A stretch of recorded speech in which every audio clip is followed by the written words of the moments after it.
Închideți ochii și imaginați-vă asta.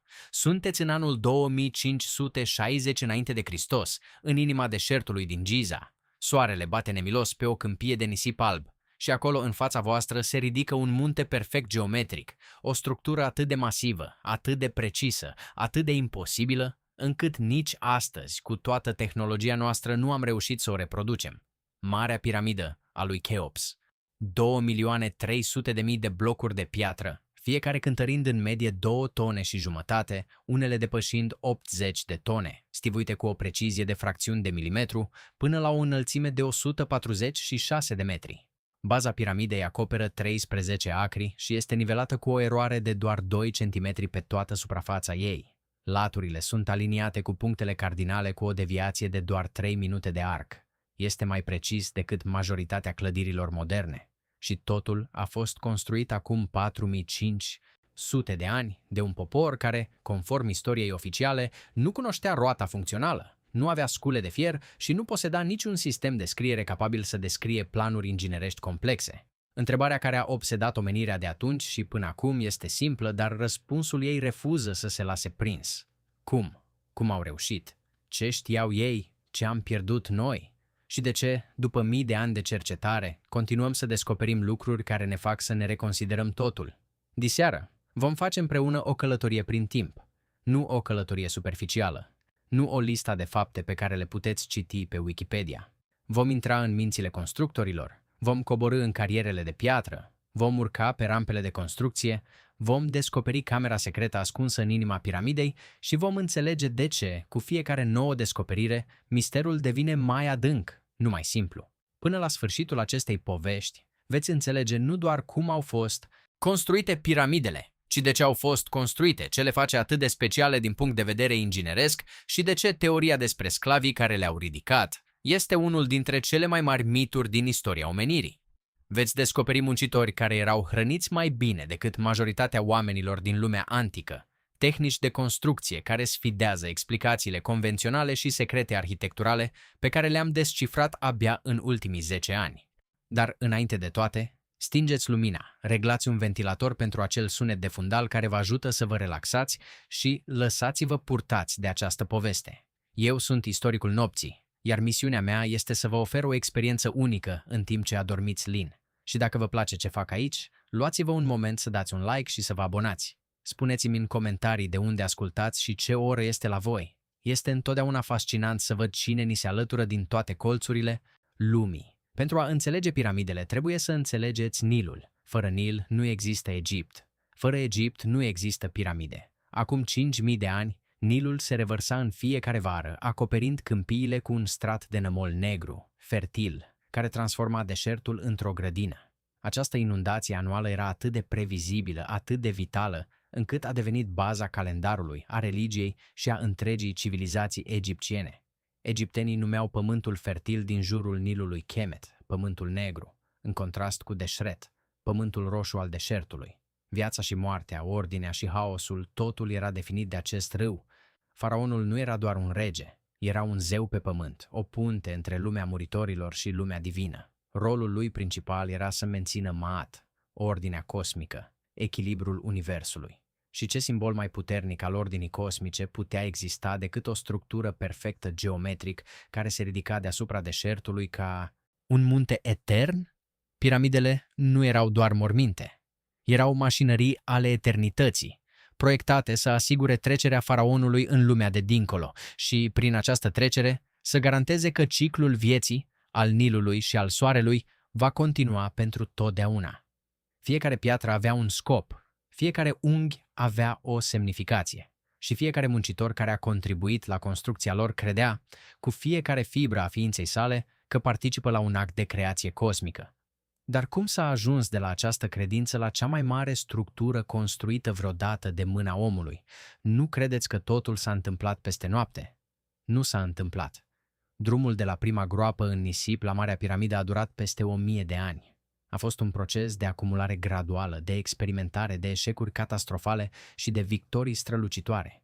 Fiecare generație a construit pe ceea ce a învățat generația anterioară, adăugând noi tehnici, noi materiale, noi idei. Este povestea uneia dintre cele mai impresionante curbe de învățare din istoria omenirii. Și totul a început cu un singur om genial care a avut curajul să ridice piatra acolo unde înainte nu fusese decât nămol uscat. Povestea piramidelor nu începe cu Marea Piramidă din Giza. Începe cu o groapă simplă în nisip. În cele mai vechi timpuri ale civilizației egipțiene, înainte de perioada dinastică, morții erau înmormântați direct în deșert. Corpul era plasat într-o groapă mică, în poziție fetală, cu câteva obiecte pe lângă el. Nisipul fierbinte și uscat al deșertului făcea restul. Deshidrata corpul natural, conservându-l într-un mod pe care egiptenii l-au observat și l-au considerat miraculos. Moartea nu era un sfârșit, era o transformare, iar deșertul, paradoxal, era cel care păstra viața dincolo de moarte. Cu timpul, pe măsură ce societatea egipteană devenea mai complexă și mai stratificată, elitele au început să-și dorească morminte mai deselaborate. Au apărut mastabele, structuri dreptunghiulare din cărămizi de nămol care acopereau camerele funerare subterane. Cuvântul mastaba vine din limba arabă și înseamnă bancă, pentru că aceste structuri plate semănau cu băncile din fața caselor arabe. Mastabele au evoluat în timp, devenind din ce în ce mai mari și mai elaborate, cu mai multe camere, decorațiuni și oferte funerare. Dar rămâneau structuri relativ modeste, construite din cărămizi de nămol uscate la soare. Nimeni nu visa încă la structuri din piatră masivă. Totul s-a schimbat într-o singură generație, datorită unui singur om. Numele lui era Imhotep și ceea ce a realizat el a schimbat cursul istoriei arhitecturii pentru totdeauna. Imhotep nu era faraon, era arhitect, medic, preot și, conform tradiției, unul dintre cei mai străluciți oameni care au trăit vreodată în Egiptul antic. Faraonul pentru care lucra se numea Djoser și domnia lui, în jurul anului 2670 înainte de Hristos, a marcat începutul celei de-a treia dinastii și, odată cu ea, o revoluție în construcție. Imhotep a luat conceptul simplu al mastabei și l-a reinventat complet. În loc de cărămizi de nămol, a folosit blocuri de calcar tăiate. Era prima dată în istoria cunoscută când piatra tăiată era folosită la o scară atât de mare în construcție. Dar geniul lui Imhotep nu s-a oprit aici. A stivuit mastabe una peste alta, fiecare mai mică decât cea de dedesubt, creând ceea ce astăzi numim piramida treptată de la Saqqara.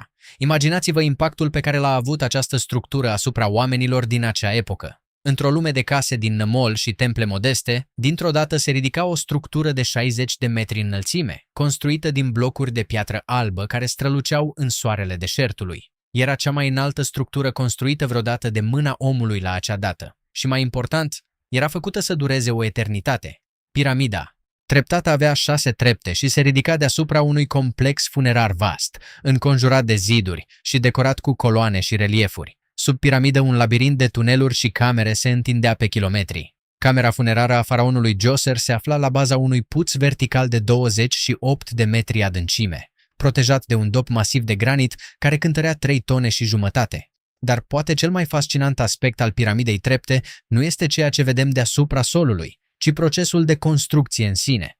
Arheologii au descoperit că Imhotep nu a avut un plan final de la început. Piramida a fost extinsă și modificată de cel puțin 6 ori în timpul construcției. A început ca o mastaba simplă, a fost extinsă. Apoi i s-au adăugat trepte, una câte una. Imhotep inventa pe măsură ce construia. Fiecare etapă era un experiment, o lecție, un pas spre perfecțiune. Și această idee este esențială pentru a înțelege cum au ajuns egiptenii la Marea Piramidă. Nu a fost un salt brusc de la nimic la perfecțiune. A fost o evoluție, o serie de experimente, unele reușite, altele dezastruoase, care au durat peste un secol. Dar ceea ce Imhotep a dovedit la Saqqara a fost principiul fundamental. Piatra poate fi tăiată, transportată și stivuită la scară masivă. Limita nu era materialul, era imaginația. Ce nu știa nimeni în acel moment era că acest prim experiment ar fi declanșat o cursă a construcțiilor, care avea să producă cele mai impresionante structuri din istoria omenirii. Dar drumul de la piramida treptată la Marea Piramidă a fost plin de eșecuri spectaculoase, iar primul mare eșec urma să vină mult mai curând decât se aștepta cineva. Au trecut câteva generații după Imhotep. Ideea piramidei se înradicinase în conștiința egipteană. Fiecare faraon voia una mai mare, mai impunătoare, mai perfectă, dar între dorință și realizare se afla un abis de cunoștințe inginerești pe care nimeni nu le poseda încă pe deplin. Primul dezastru documentat a avut loc la Meidum, la aproximativ 80 de kilometri sud de Cairo. Faraonul Sneferu, tatăl lui Cheops, a inițiat construcția unei piramide care trebuia să fie un pas evolutiv major. Spre deosebire de piramida treptată a lui Djoser, piramida de la Meidum trebuia să aibă fețe netede, nu trepte. Era prima tentativă de a construi o piramidă adevărată, cu fețe liniare care se întâlneau într-un vârf perfect. Constructorii au început cu o piramidă treptată tradițională, cu 7, apoi 8 trepte. Apoi au încercat să umple spațiile dintre trepte cu calcar, creând o față exterioară netedă. Dar ceva a mers teribil de prost. Învelișul exterior s-a prăbușit. Astăzi, când priviți piramida de la Meidum, vedeți o structură bizară, un turn înalt înconjurat de un morman enorm de moloz, ca un os rupt care iese dintr-o rană. Este un eșec arhitectural fosilizat în piatră. Ce s-a întâmplat? Teoria cea mai acceptată spune că unghiul era prea abrupt, fundația nu era suficient de solidă, iar straturile de umplutură nu au fost ancorate corespunzător în structura treptată de dedesubt. Greutatea imensă a învelișului exterior a creat o presiune laterală pe care structura nu a putut-o susține.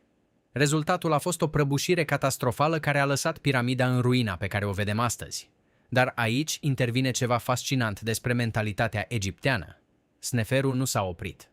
Nu a renunțat la visul piramidei perfecte. În loc să accepte eșecul, a început o nouă piramidă la Dahshur, la aproximativ 40 de kilometri nord. Această a doua tentativă este cunoscută astăzi sub numele de piramida frântă sau piramida romboidală și este una dintre cele mai ciudate structuri din Egipt. Piramida frântă a început cu un unghi ambițios de 54 de grade, aproape la fel de abrupt ca cel de la Meidum. Dar pe măsură ce construcția avansa, ceva s-a întâmplat. La aproximativ jumătatea înălțimii, unghiul se schimbă brusc la 43 de grade. Rezultatul este o piramidă cu un profil ciudat, frânt, ca și cum constructorii s-ar fi răzgândit la jumătatea drumului. Și exact asta s-a întâmplat. Teoriile moderne sugerează că în timpul construcției piramidei frânte, constructorii au observat semne de instabilitate structurală, fisuri în piatră, cedarea terenului, poate chiar mici prăbușiri ale straturilor interioare. Probabil și-au dat seama că unghiul era prea abrupt și că piramida risca să sufere aceeași soartă ca cea de la Meidum, așa că au luat decizia pragmatică de a reduce unghiul, sacrificând estetica pentru stabilitate.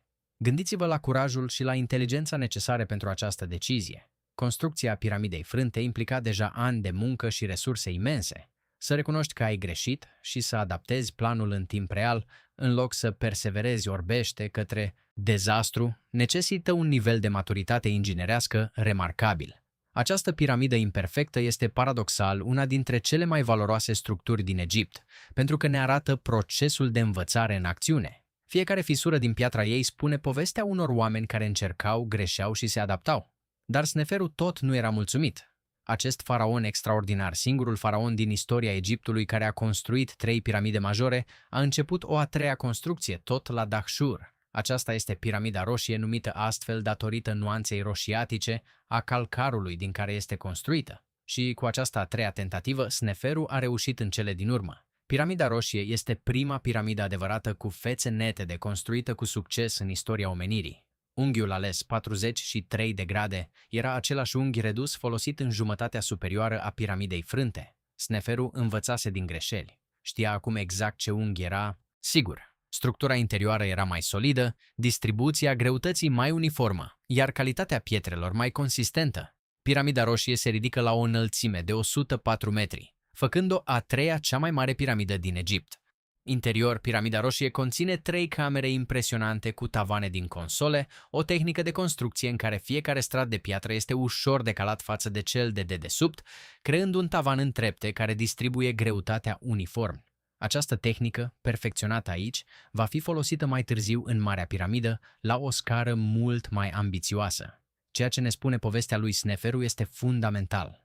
Piramidele nu au fost construite de extraterestri sau de o civilizație pierdută cu tehnologie avansată. Au fost construite de oameni care au încercat, au eșuat, au învățat și au încercat din nou. Procesul de la prima tentativă catastrofală de la Meidum la perfecțiunea piramidei roșii a durat probabil doar 20 sau 30 de ani. Într-o singură generație, egiptenii au trecut de la prăbușire totală la stăpânirea construcției piramidei perfecte. Și acum, cu aceste cunoștințe acumulate prin sacrificiu și eșec, scena era pregătită pentru cel mai ambițios proiect de construcție din istoria omenirii, fiul lui Sneferu, un faraon pe care lumea îl va cunoaște sub numele de Khufu sau, în varianta greacă, Cheops. Era pe punctul de a ridica o structură care avea să sfideze imaginația umană timp de 4 milenii și jumătate. Dar ceea ce nu știa nimeni era că această structură urma să fie mult mai mult decât o piramidă mai mare. Urma să fie o capodoperă de inginerie ale cărei secrete abia acum începem să le înțelegem. Există un detaliu adesea ignorat despre Sneferu care merită menționat. Acest faraon a mutat mai multă piatră decât orice alt faraon din istoria Egiptului, mai multă chiar decât fiul său Khufu. Volumul combinat al celor 3 piramide ale sale depășește volumul Marii Piramide. Sneferu nu a construit cel mai mare monument individual, dar a fost cel mai prolific constructor de piramide. Și, prin aceste construcții, a creat baza de cunoștințe care a făcut Marea Piramidă posibilă. Este o lecție despre cum funcționează progresul în realitate, nu prin salturi brusce de geniu, ci prin acumularea metodică de experiență, prin eroare corectată, prin încercarea repetată a ceea ce pare imposibil. Sneferu a eșuat la Meidum, a improvizat la Dahshur cu piramida frântă, a perfecționat cu piramida roșie și fiul său a luat tot ce tatăl învățase și a ridicat capodopera finală. Generațiile construiesc una pe alta, fiecare eșec este fundamentul unui viitor succes și fiecare piramidă imperfectă a fost o treaptă necesară spre perfecțiune. Khufu a urcat pe tronul Egiptului în jurul anului 2589 înainte de Hristos și de la bun început a avut o singură obsesie: să construiască cea mai mare, cea mai perfectă și cea mai durabilă structură pe care lumea o văzuse vreodată. Tatăl său, Sneferu, demonstrase că este posibil. Khufu avea de gând să demonstreze că nu există limite. Locul ales pentru construcție a fost platoul de la Giza, o platformă naturală de calcar situată pe malul vestic al Nilului, în apropierea capitalei Memphis. Alegerea nu a fost întâmplătoare. Malul vestic era asociat cu lumea morților, locul unde soarele apune. Platoul oferă o fundație naturală solidă de calcar care poate susține greutatea enormă a piramidei și poziția sa, vizibilă de pe ambele maluri ale Nilului, asigura că monumentul va domina peisajul pentru eternitate. Să vorbim despre cifre, pentru că cifrele sunt cele care transformă Marea Piramidă dintr-o simplă construcție într-un miracol al ingineriei. Baza piramidei este un pătrat cu latura de 230 de metri. Pentru a pune asta în perspectivă, un teren de fotbal are 100 de metri lungime. Baza piramidei ar acoperi aproape 10 terenuri de fotbal. Fiecare latură a bazei are o lungime de 230 și o jumătate de metri, iar diferența dintre cea mai lungă și cea mai scurtă latură este de doar 4 cm și jumătate, pe o distanță de 230 de metri. Aceasta este o precizie de 0,02%. Înălțimea originală era de 146 de metri. Astăzi, fără vârful și învelișul exterior, măsoară 138 de metri. Timp de peste 3800 de ani, a fost cea mai înaltă structură construită de om pe pământ. Doar în anul 1311, când a fost finalizată catedrala din Lincoln din Anglia, a fost depășită. Gândiți-vă la asta. 3800 de ani neîntrecută. Nici o altă construcție din istoria omenirii nu a deținut un record atât de mult timp. Volumul total al piramidei este de aproximativ 2 milioane și jumătate de metri cubi de piatră. Greutatea totală estimată este de aproximativ 6 milioane de tone. Dacă ați lua toată piatra din Marea Piramidă și ați tăia-o în blocuri de 30 de centimetri, ați putea construi un zid de 1 metru înălțime care ar înconjura Franța pe tot perimetrul său. Blocurile de calcar care formează miezul piramidei cântăresc în medie 2 tone și jumătate fiecare, dar unele blocuri din camerele interioare, în special cele din granit, cântăresc între 40 și 80 de tone. Aceste blocuri masive de granit au fost transportate de la Aswan, o distanță de peste 800 de kilometri în susul Nilului. Și, poate cel mai impresionant aspect, toată această construcție a fost realizată într-o perioadă de aproximativ 20 de ani. Aceasta înseamnă că, în medie, un bloc de piatră trebuia să fie tăiat, transportat, ridicat și plasat la fiecare 2 minute și jumătate, zi și noapte, fără întrerupere, timp de 2 decenii, chiar și cu ajustări pentru sezoanele de muncă și pentru faptul că blocurile din partea superioară sunt mai mici. Ritmul de construcție rămâne fenomenal, dar cifrele brute nu surprind întreaga poveste. Dincolo de dimensiuni, precizia construcției este cea care lasă inginerii moderni fără cuvinte. Baza piramidei este nivelată cu o eroare maximă de doar 2 cm pe o suprafață de peste 5 hectare. Pentru a pune asta în context, dacă ați turna o fundație de beton modernă de aceleași dimensiuni, ați avea mare noroc să obțineți o precizie similară, chiar și cu echipamente laser. Laturile piramidei sunt orientate aproape perfect spre cele 4 puncte cardinale: nord, sud, est și vest, cu o deviație de doar 3 minute de arc. Aceasta este o precizie de 0,05%, realizată fără busolă, fără GPS, fără sateliți, doar prin observarea stelelor. Piramida este poziționată aproape exact la 30 de grade latitudine nordică. Unii cercetători au observat că dacă extindeți axele diagonale ale piramidei, ele cuprind întregul delta al Nilului. Coincidență? Poate. Dar genul de coincidență care apare prea des în construcția egipteană pentru a fi ignorată. Raportul dintre perimetrul bazei și înălțimea piramidei este de aproximativ 2 ori pi. Acesta este un detaliu matematic fascinant. Dacă împărțiți perimetrul bazei la de 2 ori înălțimea, obțineți un număr foarte aproape de 3,14159, valoarea lui pi. Egiptenii cunoșteau pi cu 2 milenii înainte ca grecii să-l definească formal? Sau este doar o consecință a unghiului de înclinare ales? Cercetătorii dezbat această întrebare de peste un secol. Dar precizia nu se oprește la exterior. Interiorul piramidei ascunde o complexitate care a uimit exploratorii timp de milenii. Intrarea în piramidă se află pe fața nordică, la o înălțime de aproximativ 17 metri deasupra bazei. De aici un pasaj descendent coboară prin corpul piramidei și continuă sub ea în stânca de bază până la o cameră subterană neterminată. Această cameră, tăiată direct în roca vie sub piramidă, pare abandonată. Pereții sunt bruți, neprelucrați, ca și cum muncitorii ar fi plecat brusc în mijlocul lucrului. De ce a fost abandonată? Teoria dominantă sugerează că planul original prevedea o cameră funerară subterană, similar cu piramidele anterioare, dar în timpul construcției, planul s-a schimbat. Camera funerară a fost mutată în interiorul piramidei, mai sus. O decizie arhitecturală care a complicat enorm construcția, dar care a creat structurile interioare cele mai impresionante din orice piramidă. Din pasajul descendent, la aproximativ 28 de metri de intrare, se ramifică un pasaj ascendent care urcă prin inima piramidei. Acest pasaj este strâmt, doar 1 metru și 10 centimetri înălțime și 1 metru lățime, obligându-vă să urcați aplecat. Dar la capătul lui, lumea se deschide brusc. Pășiți în Marea Galerie. Și dacă există un singur loc din Marea Piramidă care trebuie să fie un miracol al ingineriei, acesta este. Marea Galerie este un pasaj ascendent de 47 de metri lungime și 8 metri și jumătate înălțime, cu un tavan din console care se ridică în 7 straturi suprapuse. Fiecare strat de piatră este decalat cu aproximativ 7 cm și jumătate față de cel de dedesubt, creând un tavan care se îngustează treptat spre vârf. Blocurile de calcar sunt atât de perfect tăiate și potrivite încât, după 4 milenii și jumătate, nu puteți introduce lama unui cuțit între ele. Marea Galerie nu este doar un pasaj, este o capodoperă structurală. Designul în console distribuie greutatea enormă a pietrelor de deasupra către pereții laterali, prevenind prăbușirea. Este un principiu ingineresc pe care europenii nu l-au stăpânit până în epoca gotică, cu 3000 de ani mai târziu.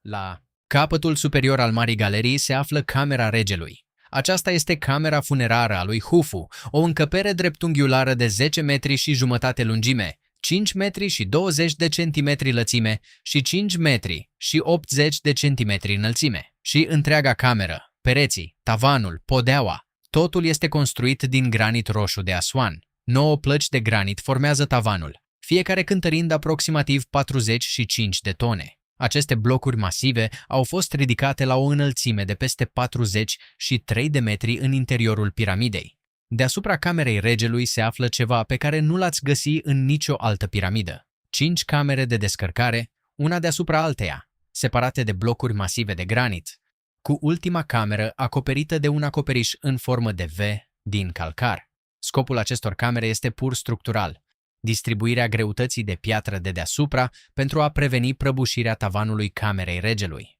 Este un sistem de inginerie structural de o sofisticare remarcabilă, proiectat să reziste la milioane de tone de presiune pentru milenii. În centrul camerei regelui se află sarcofagul lui Hufu, un coșciuc din granit roșu dintr-o singură bucată de piatră. Este mai lat decât pasajul de intrare în cameră, ceea ce înseamnă că a fost plasat acolo în timpul construcției, înainte ca pereții și tavanul să fie finalizați.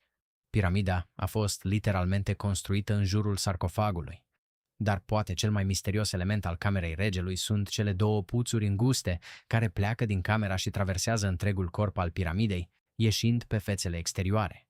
Timp de secole, aceste puțuri au fost considerate canale de ventilație, dar orientarea lor ne spune o altă poveste. Un puț este orientat spre steaua polară din acea epocă, iar celălalt spre constelația lui Orion, asociată cu zeul Osiris. Nu erau canale de ventilație, erau canale pentru sufletul faraonului, căi pe care caul și baul său puteau călători spre stele. Dacă sunteți încă treji la acest punct, sper că v-ați abonat deja la canal. Sunt istoricul nopții și dorința mea este să construiesc o comunitate imensă de oameni care iubesc nopțile și cunoașterea. Mii de oameni din toate colțurile lumii, conectați prin acea dorință intrinsecă de a cunoaște mai mult pentru a se cunoaște mai bine pe sine și a avea o viață mai bună. Întotdeauna spun și repet, cunoașterea istoriei este fundamentală pentru a nu repeta greșelile trecutului. De aceea vă rog să vă luați câteva secunde pentru a vă abona și a distribui acest video prietenului vostru pasionat de cunoaștere. Să nu mai vorbim dacă din spiritul vostru generos apare motivația de a oferi un super mulțumesc acestui umil povestitor.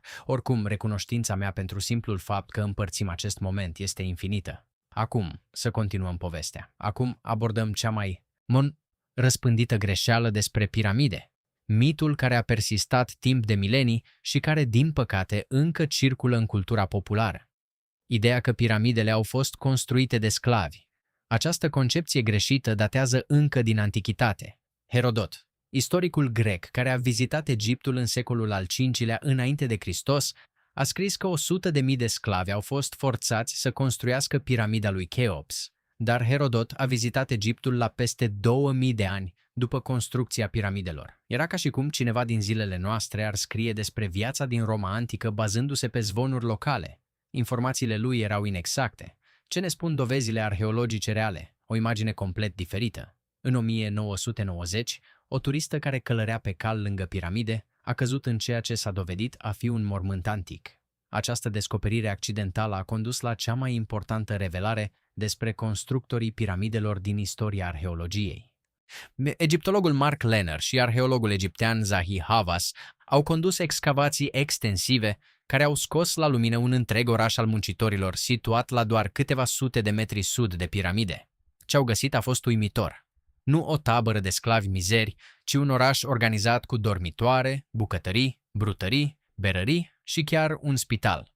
Analizele oaselor muncitorilor au arătat semne de tratament medical, oase rupte care fuseseră fixate și vindecate, membre amputate profesional, infecții tratate. Sclavii nu primeau îngrijire medicală în lumea antică. Acești oameni erau valoroși. Dieta muncitorilor era remarcabilă. Analizele resturilor alimentare au arătat că aceștia consumau cantități mari de carne de vită, oaie și capră, pâine proaspătă și bere. Berea egipteană antică era mai degrabă o supă nutritivă, densă în calorii și vitamine, decât băutura alcoolică pe care o cunoaștem noi. Muncitorii primeau o alimentație mai bună decât majoritatea populației Egiptului antic. Documente din epocă menționează rații de 10 pâini și 2 ulcioare de bere pe zi pentru fiecare muncitor. Înregistrările antice descoperite la fața locului menționează echipe de muncitori cu nume colorite, ca echipele sportive de astăzi, prietenii lui Khufu, bețivii lui Menkaure. Aceste nume sugerează un spirit de echipă, o mândrie a muncii, nu robia și disperarea sclavilor. Grafițiile lăsate de muncitori pe blocurile de piatră din interiorul piramidelor confirmă această imagine. Ele exprimă mândrie, apartenență și chiar umor. Dar cine erau acești muncitori? Dovezile sugerează un sistem complex de recrutare. O forță de muncă permanentă de aproximativ 5.000 de muncitori calificați, tăietori de piatră, constructori, ingineri, era prezentă pe șantier în mod constant. Aceștia erau artizani specializați, antrenați ani de zile, care trăiau permanent în orașul muncitorilor. Pe lângă această echipă permanentă, aproximativ 20.000 de muncitori sezonieri veneau în timpul inundației Nilului, când agricultura era imposibilă.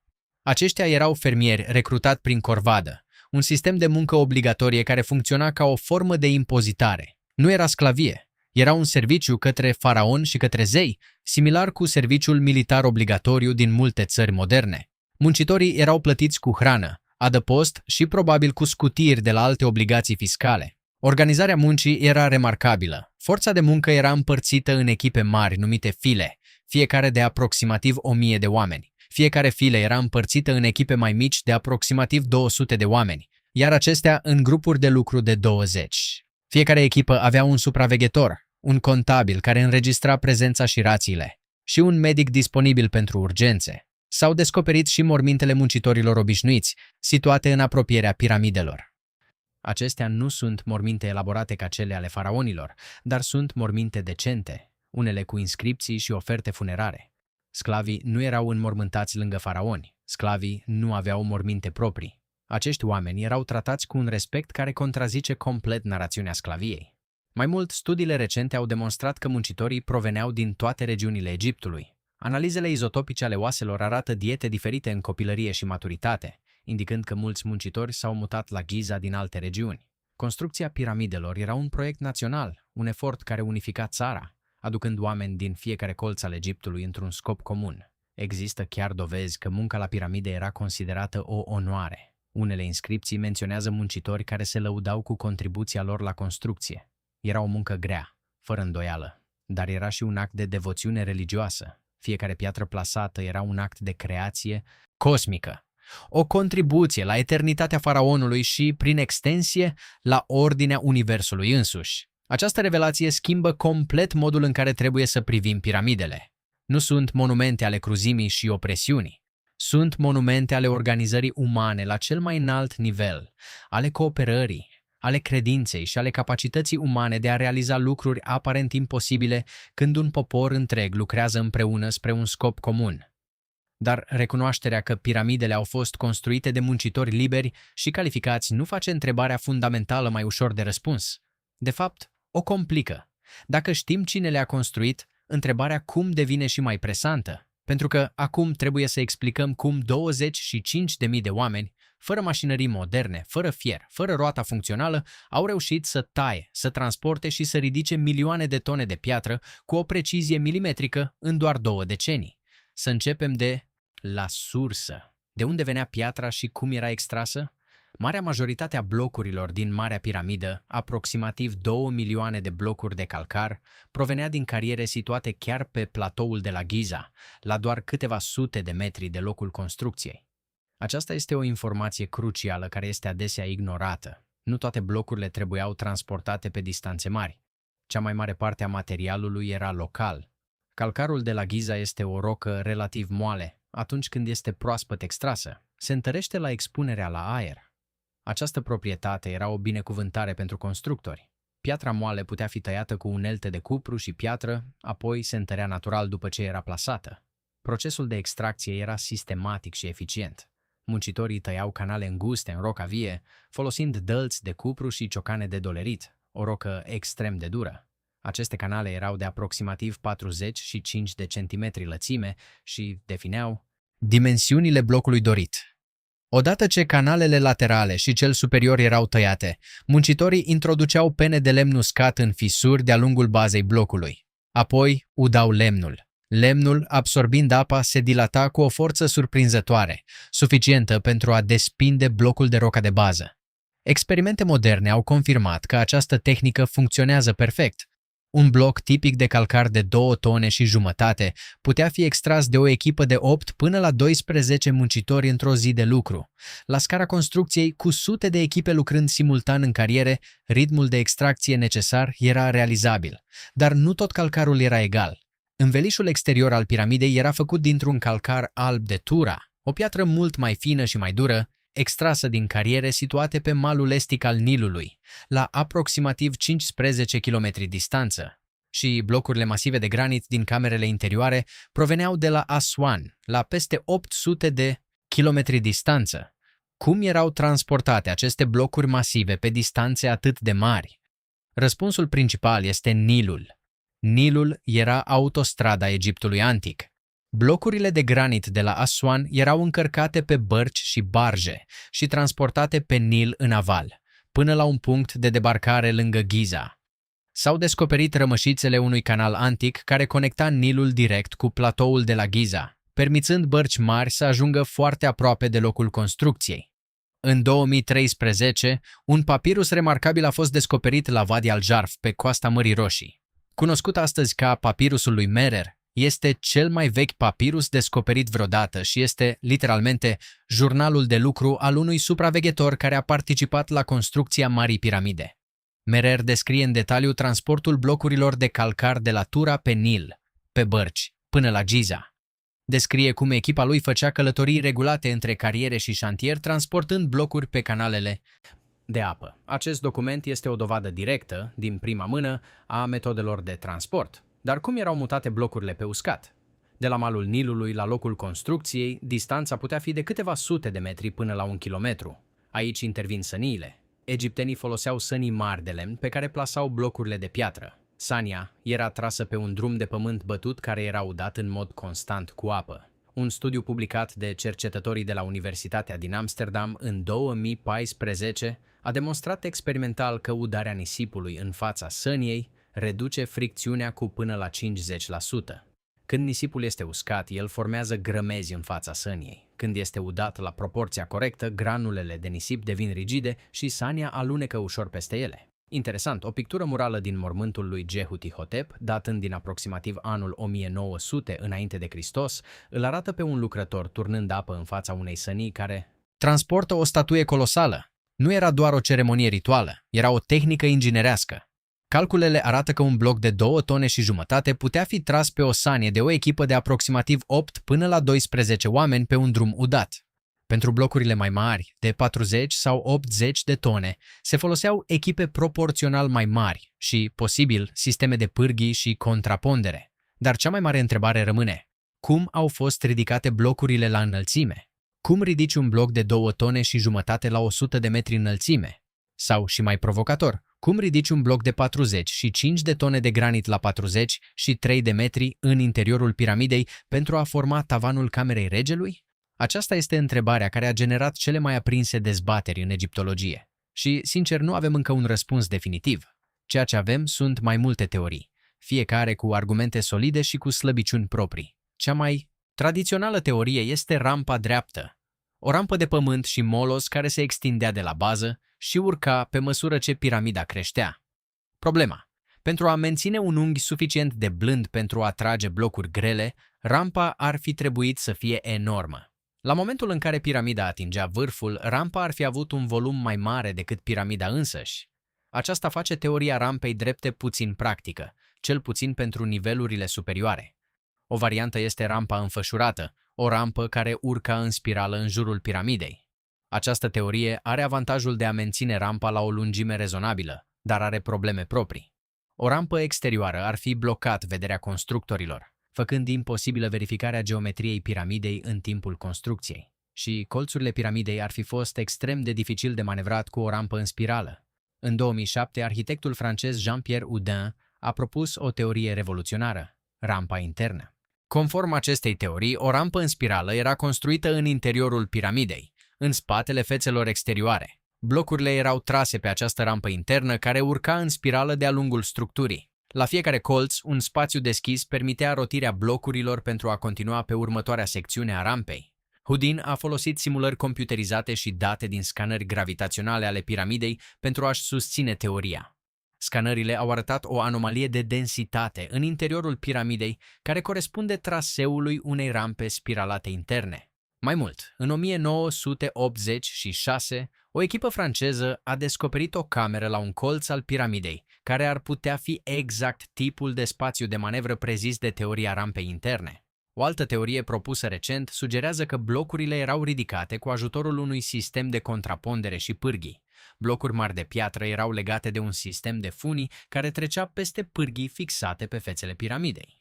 Pe celălalt capăt al funiei, saci de nisip sau alte contrapondere erau folosite pentru a echilibra greutatea blocului, reducând dramatic forța necesară pentru a-l ridica. Realitatea este că probabil nu a existat o singură metodă. Constructorii au folosit cel mai probabil o combinație de tehnici diferite pentru diferite etape ale construcției. rampele drepte sau ușor înclinate pentru nivelurile inferioare, unde volumul de blocuri era cel mai mare, rampe interne sau sisteme de pârghii pentru nivelurile medii și superioare, unde blocurile erau mai puține, dar transportul era mai dificil, și sisteme speciale, posibil grele crane primitive sau contrapondere elaborate pentru blocurile masive de granit din camerele interioare. Ce știm sigur este că au funcționat. Rezultatul este acolo, în deșertul de la Giza, sfidând timpul și gravitația de 4 milenii și jumătate. Dar există un alt aspect al construcției care este adesea trecut cu vederea: logistica apei. Platoul de la Giza este în deșert. Mii de muncitori aveau nevoie de apă pentru băut, pentru gătit, pentru udarea rampelor și a drumurilor, pentru prepararea mortarului de gips folosit între blocuri. Cantitatea de apă necesară zilnic era enormă. Cum era ea furnizată? Răspunsul din nou implică Nilul. Canalul care conecta Nilul cu baza platoului nu servea doar pentru transportul de piatră. Era și sursa principală de apă. Bazine de stocare au fost probabil construite de-a lungul canalului, alimentând un sistem de distribuție care asigura aprovizionarea cu apă a întregului șantier. Dovezile geologice recente confirmă existența unor structuri de retenție a apei în zona dintre Nil și platou. Mortarul folosit la Marea Piramidă este el însuși un subiect fascinant. Între blocurile de piatră se află un strat subțire de mortar de gips, un amestec de gips calcinat cu apă. Acest mortar nu funcționează ca un adeziv în sensul modern, nu lipește blocurile. Funcționează ca un lubrifiant care permite alunecarea și ajustarea fină a blocurilor grele în poziția lor finală. Odată ce blocul era plasat și mortarul se usca, devenea un material dur care umplea orice spațiu microscopic între blocuri, asigurând un contact perfect. Analiza chimică a mortarului din Marea Piramidă a relevat ceva neașteptat. Compoziția sa este ușor diferită de gipsul natural. Conține urme de compuși organici care sugerează adaosuri deliberate, posibil pentru a modifica proprietățile de întărire sau lubrifiere. Egiptenii nu doar foloseau materiale, le modificau chimic pentru a le îmbunătăți proprietățile. Aceasta este chimie aplicată la un nivel care anticipează cu milenii chimia modernă a materialelor de construcție. Un alt mister tehnic este precizia cu care blocurile sunt tăiate și potrivite. În camera regelui, suprafețele de granit sunt finisate cu o precizie de fracțiuni de milimetru. Cum obții un astfel de finish pe granit, una dintre cele mai dure roci, cu unelte de cupru și piatră? Răspunsul pare să implice abraziunea, utilizarea de praf de cuarț sau corunt ca material abraziv, împreună cu apă, într-un proces de șlefuire care era lent, dar extrem de precis. Experimente moderne au demonstrat că această metodă poate produce suprafețe cu precizia observată, dar necesită sute de ore de muncă pentru fiecare suprafață. Această dedicare față de precizie nu era un capriciu estetic, era o necesitate structurală. Cu cât contactul dintre blocuri era mai perfect, cu atât mai bine se distribuia greutatea și cu atât mai stabilă era structura. Imperfecțiuni mici la nivelul blocurilor individuale s-ar fi acumulat pe măsură ce piramida creștea, producând instabilitate la nivelurile superioare. Precizia la nivel micro era condiția stabilității la nivel macro. Acum intrăm într-un teritoriu care ar fi fost de neimaginat pentru egiptologii de acum doar câteva decenii. Tehnologia modernă ne permite să vedem în interiorul piramidei fără a o deschide, fără a o deteriora, fără a atinge măcar o singură piatră. Și ceea ce am descoperit este șocant. În 2017, un proiect internațional numit Scan Pyramids a făcut un anunț care a zguduit lumea arheologiei, folosind detectori de muoni, particule subatomice care traversează piatra și care pot fi folosite pentru a crea o imagine a structurii interne. Cercetătorii au descoperit o cavitate masivă în interiorul Marii Piramide, deasupra Marii Galerii. Această cavitate, pe care cercetătorii au numit-o Big Void, Marele Gol, are aproximativ 30 de metri lungime și pare să fie similară ca dimensiuni și orientare cu Marea Galerie de dedesubt. Nimeni nu știe ce este. Nimeni nu a intrat vreodată acolo. Nimeni nu poate nici măcar să confirme dacă este o cameră goală, un coridor sau un spațiu structural deliberat. Dar existența sa demonstrează ceva extraordinar. După 4500 de ani de studiu, Marea Piramidă încă ascunde secrete majore. Descoperirea Big Void-ului a fost urmată de o alta la fel de uluitoare. În 2023, echipa Scan Pyramids a anunțat descoperirea unui coridor ascuns în spatele intrării originale a piramidei, pe fața nordică. Acest coridor de aproximativ 9 metri lungime are un tavan în formă de V, similar cu tehnicile structurale folosite în camerele de descărcare ale Camerei Regelui. Coridorul nu fusese detectat până atunci și scopul lui rămâne necunoscut. Aceste descoperiri sunt fundamentale pentru că ne arată cât de puțin știm de fapt despre interiorul piramidei. Structura pe care o vedem, pasajul descendent, pasajul ascendent, Camera Reginei, Marea Galerie și Camera Regelui, ar putea fi doar o fracțiune din spațiile interioare reale. Piramida ar putea conține camere, coridoare și spații despre care nu avem nicio idee. Dar misterele nu se opresc la interiorul piramidei. Cercetări recente au relevat secrete și în materialele și tehnicile de construcție. În 2018, un studiu publicat în jurnalul Nature a demonstrat că suprafața interioară a sarcofagului din Camera Regelui prezintă urme care sugerează utilizarea unui fierăstrău cu dinte de diamant sau corund. Tăieturile sunt atât de precise și de regulate încât ar fi extrem de dificil de realizat manual. Aceasta nu înseamnă neapărat că egiptenii aveau unelte cu diamant, dar sugerează că aveau acces la materiale abrazive extrem de dure și la tehnici de tăiere mult mai sofisticate decât am crezut. Un alt mister recent implicat puțurile înguste din Camera Regelui și Camera Reginei. În 1993, inginerul german Rudolf Gantenbrink a trimis un mic robot pe unul din puțurile din Camera Reginei. Robotul a parcurs aproximativ 65 de metri și a descoperit o mică ușă de calcar cu 2 mânere de cupru. A fost prima descoperire de metal intactă din interiorul Marii Piramide. În 2002, un al doilea robot a reușit să perforeze această ușă și a descoperit o a doua ușă în spatele ei. Ce este dincolo de a doua ușă rămâne necunoscut. Puțurile din Camera Reginei sunt deosebit de misterioase pentru că, spre deosebire de cele din Camera Regelui care traversează întreaga piramidă și ies la exterior, puțurile Camerei Reginei se opresc brusc în interiorul structurii. Nu conduc nicăieri. Sau cel puțin nu conduc nicăieri la care am putut ajunge. Aceste descoperiri au alimentat o nouă generație de teorii despre scopul și designul Marii Piramide. Unii cercetători cred acum că piramida este mult mai complexă decât am imaginat, cu un sistem de camere și pasaje ascunse care au fost deliberat mascate de constructori. Alții susțin că anomaliile detectate de MONI ar putea fi spații structurale, goluri create deliberat pentru a reduce greutatea și a distribui presiunea, nu camere, în sensul tradițional. Dar există și o descoperire recentă care schimbă complet modul în care înțelegem logistica construcției. În 2024, cercetătorii au publicat un studiu bazat pe analiza unui braț vechi al Nilului, care trecea mult mai aproape de piramide decât cursul actual al râului. Folosind carotaje de sol și analize de sedimente, au demonstrat că în timpul celei de-a 4-a dinastii, un canal navigabil al Nilului ajungea la mai puțin de câteva sute de metri de baza piramidelor. Aceasta înseamnă că blocurile de piatră puteau fi transportate pe apă aproape până la locul construcției, eliminând cea mai mare parte a transportului terestru.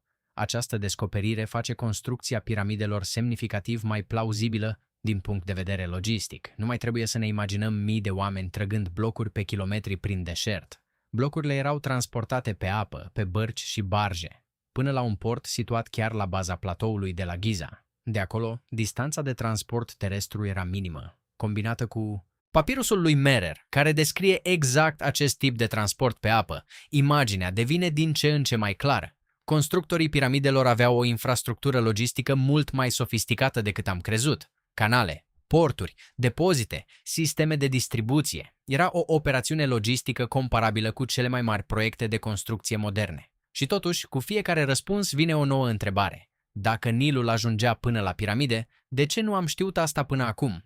Ce alte secrete ascunde solul din jurul piramidelor? Și, mai important, ce ne spune Big Void-ul? Este o cameră funerară necunoscută? Un depozit de comori? Sau ceva la care nici măcar nu ne-am gândit? Să ne oprim un moment și să reflectăm asupra a ceea ce înseamnă aceste descoperiri pentru viitorul egiptologiei.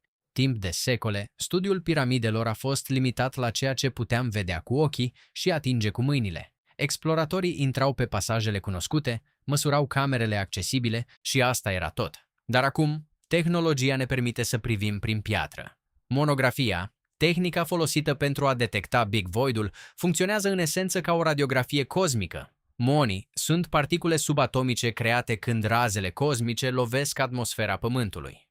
Aceste particule traversează aproape orice material, dar sunt ușor deviate sau absorbite de materia densă. Plasând detectori de moni sub și în jurul piramidei, cercetătorii pot crea o hartă a densității interne, similar cu modul în care o radiografie arată oasele prin țesutul moale. Potențialul acestei tehnologii este enorm. Pe măsură ce detectorii de muoni devin mai sensibili și mai compacti, vom putea obține imagini din ce în ce mai detaliate ale interiorului piramidei. Într-o zi s-ar putea să vedem fiecare cameră, fiecare coridor, fiecare spațiu ascuns, fără a mișca o singură piatră. Dar există și o altă tehnologie care promite să revoluționeze studiul piramidelor, scanarea cu laser sau LIDAR.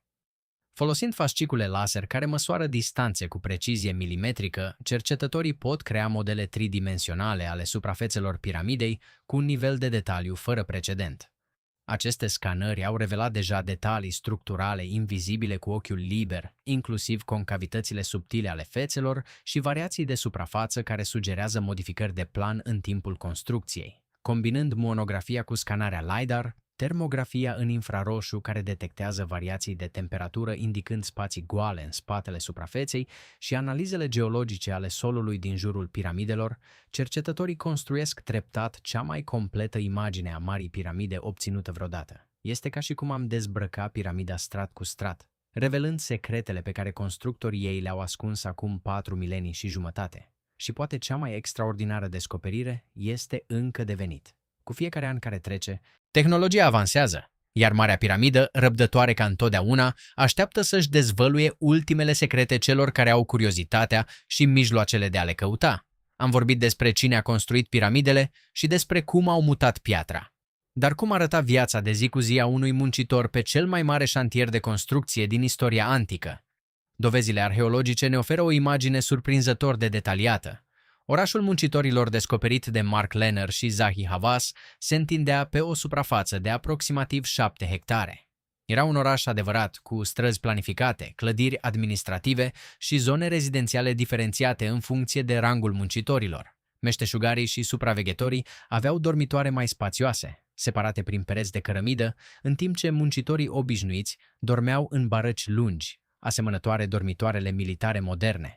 Ziua de lucru începea la răsăritul soarelui. Muncitorii erau treziți de supraveghetori și se alăturau echipelor lor pentru rația de dimineață. Brutăriile din oraș produceau cantități enorme de pâine. Arheologii au descoperit rămășițele a cel puțin 2 brutării industriale, fiecare capabilă să producă sute de pâini pe zi. Pâinea egipteană antică era densă, nutritivă, făcută din grâu emer și conținea adesea boabe de nisip din procesul de măcinare, ceea ce explica problemele dentare severe observate la scheletele muncitorilor. Berăria era la fel de importantă ca brutăria. Berea egipteană era un lichid dens, aproape o supă, cu o valoare nutritivă ridicată. Era preparată din pâine parțial coaptă, fermentată în apă și avea un conținut de alcool scăzut, suficient pentru a face apa sigură pentru băut, dar nu suficient pentru a afecta capacitatea de muncă. Fiecare muncitor primea o rație zilnică de bere care reprezenta o parte semnificativă din aportul caloric. Carnea era surprinzător de abundentă. Analizele oaselor de animale descoperite pe sit arată că muncitorii consumau cantități mari de carne de vită tânără, cel mai scump tip de carne din Egiptul antic. Aceasta nu era carnea tare și bătrână pe care o primeau sclavii sau săracii. Era carne de calitate, de la animale sacrificate la vârstă optimă. S-au descoperit și oase de oaie, capră, pește și chiar gazele, sugerând o dietă variată. Organizarea mesei era militarească în eficiență. Dovezile arată că mesele erau servite în zone comune, cu porții distribuite de responsabili de rații. Fiecare muncitor primea o porție standardizată, înregistrată de contabil pe papirusuri. Aceste înregistrări, dintre care câteva au supraviețuit, menționează cantitățile precise de pâine, bere, ceapă, usturoi și ocazional miere distribuite fiecărui muncitor. După micul dejun, munca propriu-zisă începea. Echipele se deplasau la locurile lor de muncă, fie la carierele de piatră, fie la rampe, fie direct pe structura piramidei.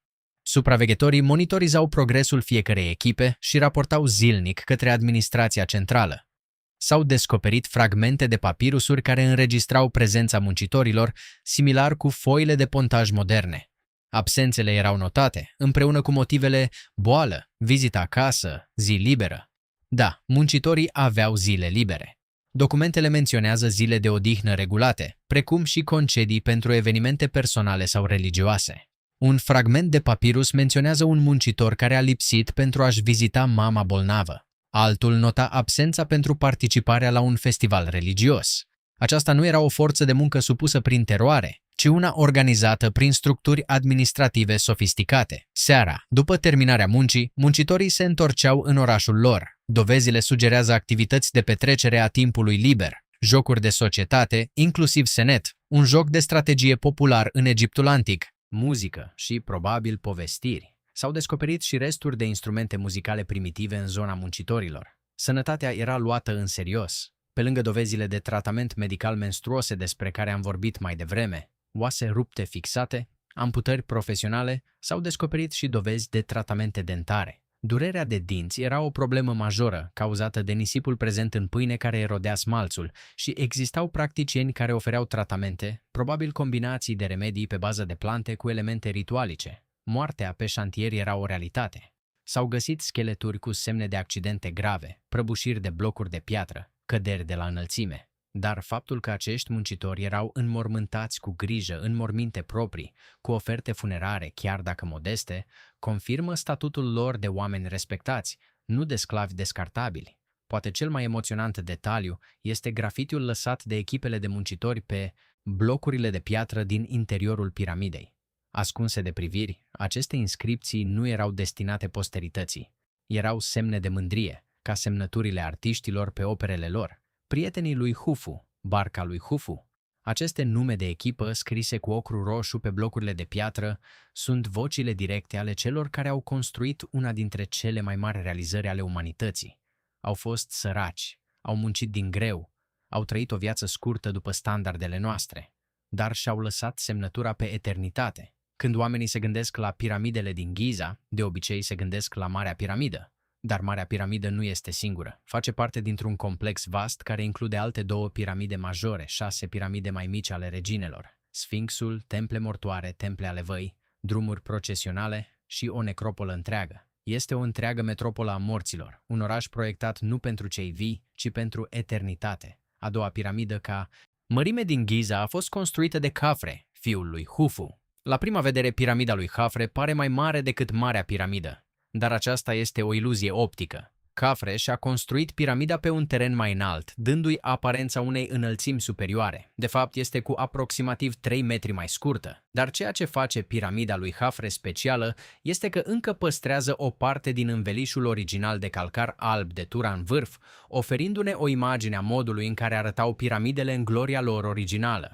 Imaginați-vă toate cele 3 piramide acoperite de calcar alb strălucitor, reflectând soarele deșertului ca niște munți de lumină. Spectacolul trebuie să fi fost hipnotizant. A 3-a piramidă majoră este cea a lui Menkaure, nepotul lui Hufu. Aceasta este semnificativ mai mică decât celelalte 2, cu o înălțime de doar 65 de metri, dar ceea ce îi lipsește în dimensiuni compensează în calitatea execuției. Partea inferioară a piramidei lui Menkaure era îmbrăcată în granit roșu de Aswan, nu în calcar.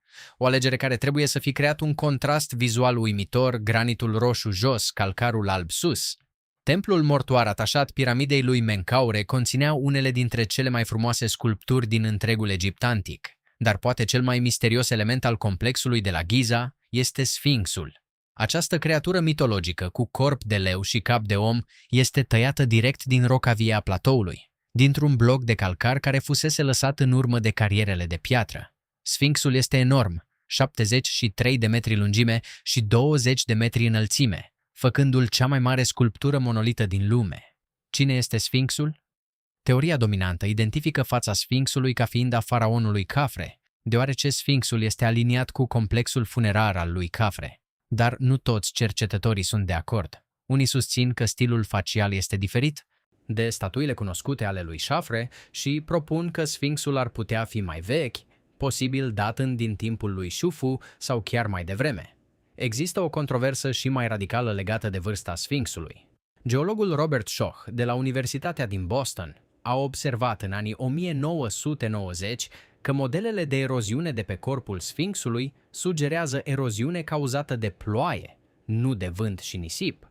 Problema, cantitățile de ploaie necesare pentru acest tip de eroziune nu au căzut în zona Giza de cel puțin 7000 de ani, sugerând că Sfinxul ar putea fi mult mai vechi decât se crede oficial. Această teorie este extrem de controversată și respinsă de majoritatea egiptologilor, dar continuă să provoace dezbatere aprinse. Ce știm sigur este că Sfinxul a suferit enorm de-a lungul mileniilor. Nasul este lipsă, probabil distrus în perioada medievală, nu de Napoleon, contrar mitului popular.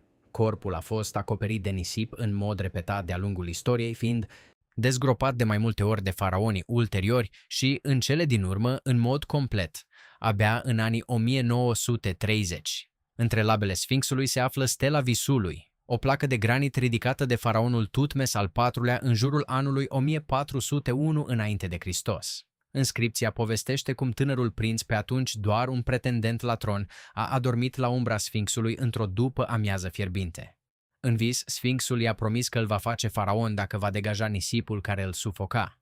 Tutmes a realizat cererea și a devenit unul dintre cei mai puternici faraoni din istoria Egiptului. O poveste frumoasă, dar și o demonstrație a felului în care faraonii foloseau monumentele anterioare pentru a-și legitima puterea.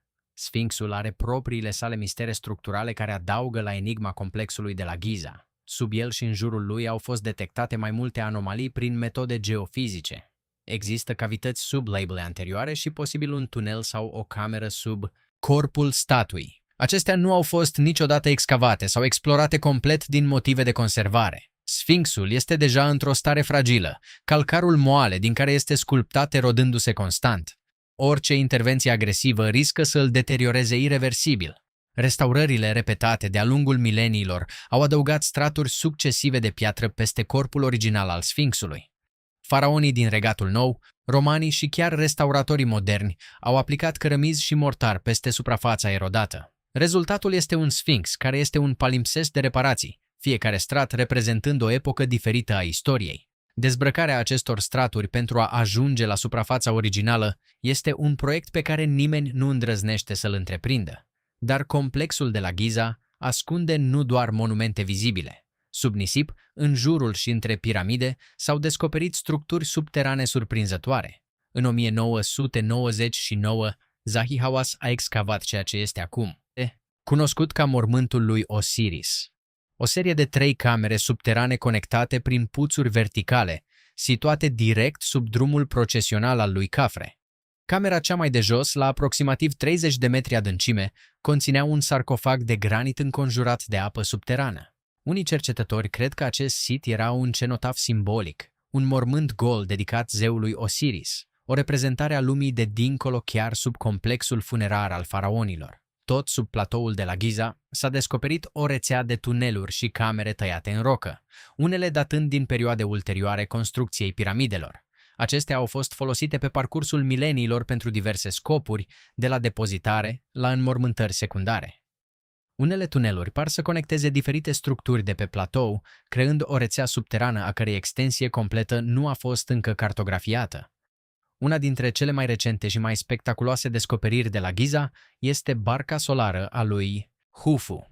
În 1954, arheologul egiptean Kamal el-Mallah a descoperit într-o groapă sigilată de lângă baza Marii Piramide o barcă din lemn de cedru complet demontată. Cele 1200 de piese au fost reasamblate pe parcursul a 14 ani, revelând o barcă elegantă de peste 43 de metri lungime.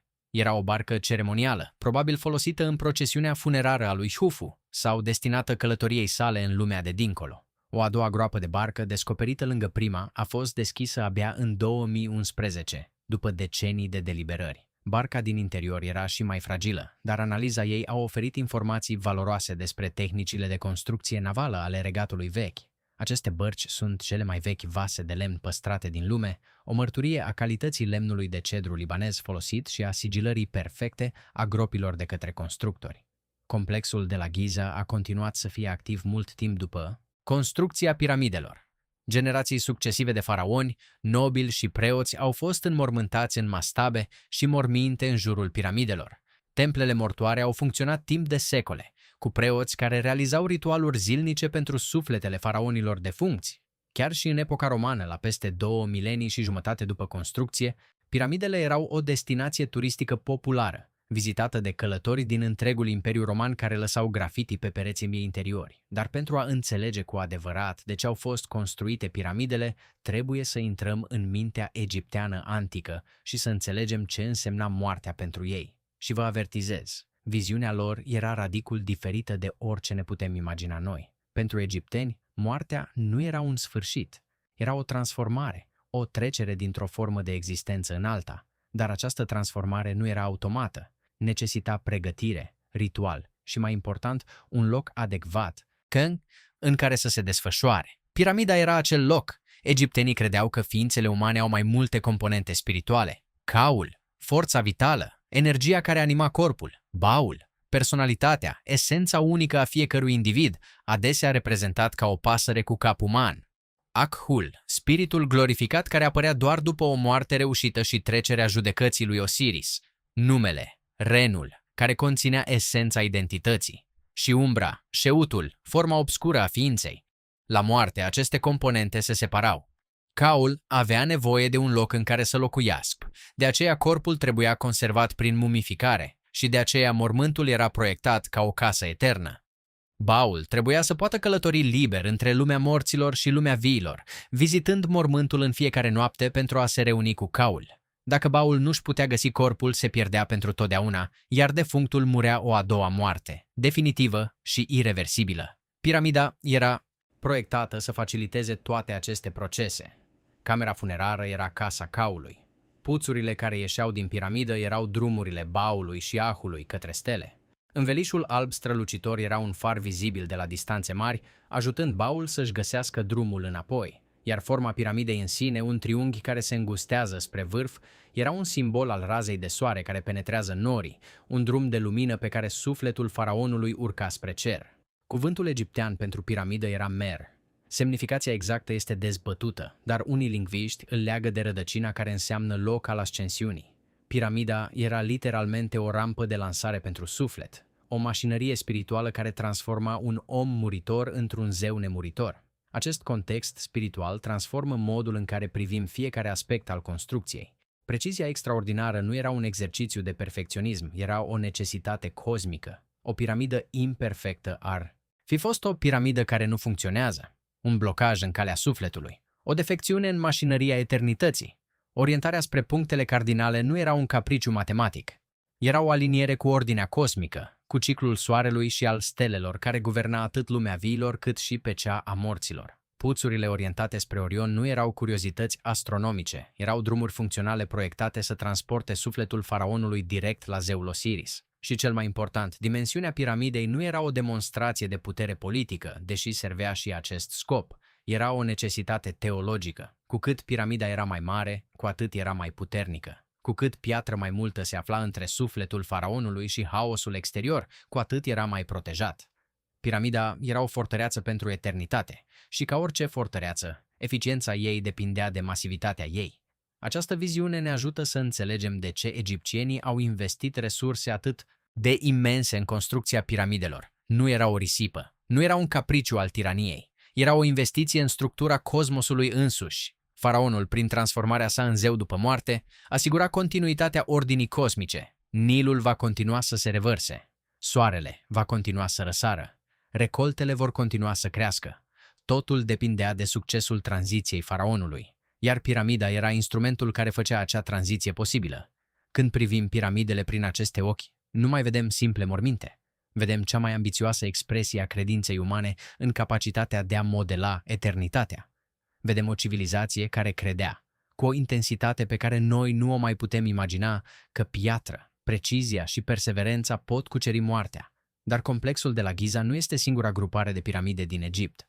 De la Saqqara la Abu Rawash, de la Dahshur la Abu Sir, Egiptul conține peste 100 de piramide cunoscute, într-o diversitate de forme, dimensiuni și stări de conservare. Fiecare dintre ele este o pagină din cartea de învățare a ingineriei egiptene, de la primele experimente nesigure la capodoperele de la Giza. Acum intrăm pe un teritoriu care continuă să genereze controverse intense în lumea științifică: aliniamentele astronomice și matematice ale piramidelor. Am menționat deja că laturile Marii Piramide sunt aliniate cu punctele cardinale cu o precizie remarcabilă, dar acest lucru este doar vârful icebergului. Cum au realizat egiptenii această orientare, fără busolă, fără instrumente optice avansate? Cum au reușit să alinieze o structură de 230 de metri cu punctele cardinale cu o eroare de doar 3 minute de arc?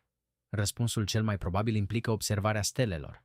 Într-o epocă fără poluare luminoasă, cerul nopții era un spectacol de o claritate pe care noi nu o mai experimentăm. Egiptenii erau astronomi excelenți. Aveau un calendar solar de 365 de zile și cunoșteau ciclurile stelelor cu precizie.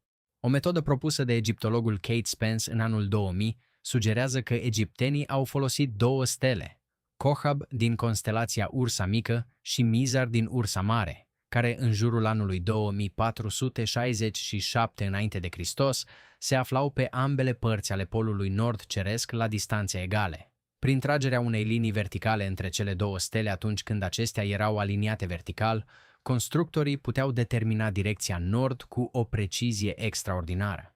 Această teorie are avantajul de a explica și micile variații de aliniere observate la diferite piramide, variații consistente cu schimbarea pozițiilor stelelor datorate precesiei axei Pământului. Dar există aliniamente și mai intrigante. Cele trei piramide mari din Giza, Hufu, Hafre și Menkaure sunt dispuse într-un model care, văzut de sus, seamănă izbitor cu cele trei stele din centura lui Orion. Această observație, popularizată de Robert Bauval în teoria sa de corelare cu Orionul, sugerează că dispunerea piramidelor nu este întâmplătoare, ci deliberat proiectată să reflecte o constelație de o importanță religioasă enormă. Constelația Orion era asociată cu zeul Osiris, regele lumii de dincolo, și era centrală în credințele funerare egiptene.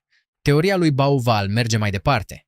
El sugerează că Nilul era un reflex terestru al căii lactee și că întregul peisaj funerar de la Giza era proiectat ca o hartă cerească pe pământ, o replică a cerului nopții făcută din piatră. Deși această teorie nu este acceptată de majoritatea egiptologilor, care o consideră o simplificare excesivă, corelația vizuală între piramide și centura lui Orion rămâne frapantă. Un element suplimentar care alimentează această dezbatere este faptul că piramidele nu sunt singurele structuri de la Giza care par să aibă corespondențe astronomice. Sfinxul este orientat exact spre est, spre punctul în care soarele răsare la echinocțiu. Templul văii al lui Khafre are ferestre care permit razelor soarelui să pătrundă exact la solstițiu și întregul complex pare să fie proiectat ca un tablou integrat în care fiecare element are o relație spațială deliberată cu celelalte. Egiptenii erau observatori ai cerului remarcabili. Decanurile, grupuri de stele folosite pentru a măsura trecerea timpului pe timpul nopții, erau un element central al astronomiei și religiei lor. Siriusul, steaua cea mai strălucitoare de pe cer, era de o importanță capitală. Răsăritul heliacal al Siriusului, momentul în care steaua devenea din nou vizibilă înainte de răsăritul soarelui, după o perioadă de invizibilitate, marca începutul anului nou egiptean și coincidea cu revărsarea Nilului. Această sincronizare între ciclul stelar și ciclul natural al Nilului consolida credința că cerul și pământul erau oglindă unul altuia. În acest context, ideea că piramidele ar fi fost poziționate marginii deliberat pentru a reflecta configurații stelare nu este deloc absurdă. Este chiar de așteptat dintr-o civilizație care vedea în cer un ghid divin pentru fiecare aspect al vieții terestre. Problema nu este dacă egiptenii se inspirau din astronomie, ci cât de departe mergea această inspirație. Reflectau piramidele o constelație specifică sau reflectau doar principii generale de orientare cosmică? Un studiu din 2018 a demonstrat că, dacă extindem analiza dincolo de Giza, alte piramide din Egipt nu se potrivesc modelului Orion. Piramidele de la Abu Sir și de la Saqqara nu corespund nici unei configurații stelare evidente. Aceasta sugerează că dacă corelația cu Orion este reală la Giza, ea era specifică acelui sit, nu un principiu universal aplicat tuturor piramidelor. Mai puțin controversate sunt observațiile despre proprietățile matematice ale piramidei. Am menționat deja relația dintre perimetrul bazei și înălțime care aproximează valoarea lui pi. Există și alte proprietăți interesante. Raportul dintre lungimea apotei și jumătatea bazei este foarte aproape de P și I. Numărul de aur 1,618. Coincidență matematică sau design deliberat?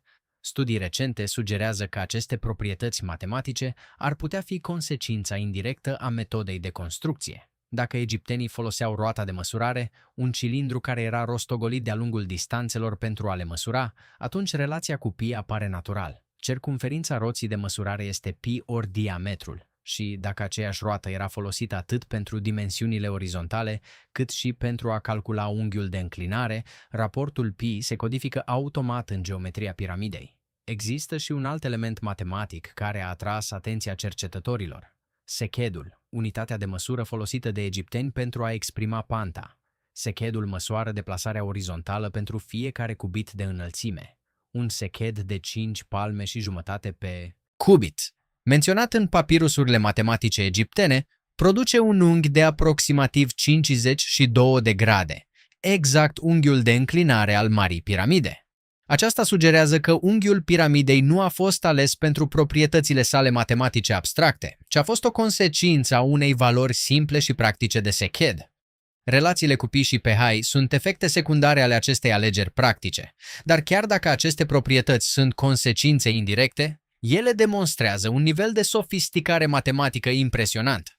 Egiptenii nu aveau acces la matematica abstractă a grecilor, dar aveau o matematică practică, dezvoltată prin milenii de observații și aplicații, care producea rezultate de o precizie remarcabilă.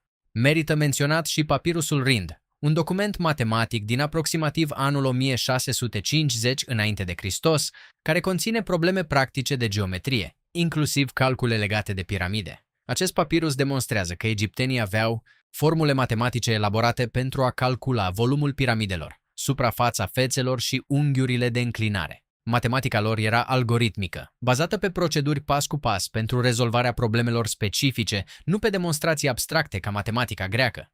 Dar funcționa. Și rezultatele stau în deșert de 4 milenii și jumătate ca dovadă. Un alt aliniament misterios. La echinocțiile de primăvară și toamnă, umbra Marii Piramide creează un efect vizual fascinant. Fețele piramidei au o concavitate ușoară, abia perceptibilă, care face ca fiecare față să fie compusă de fapt din două suprafețe ușor diferite.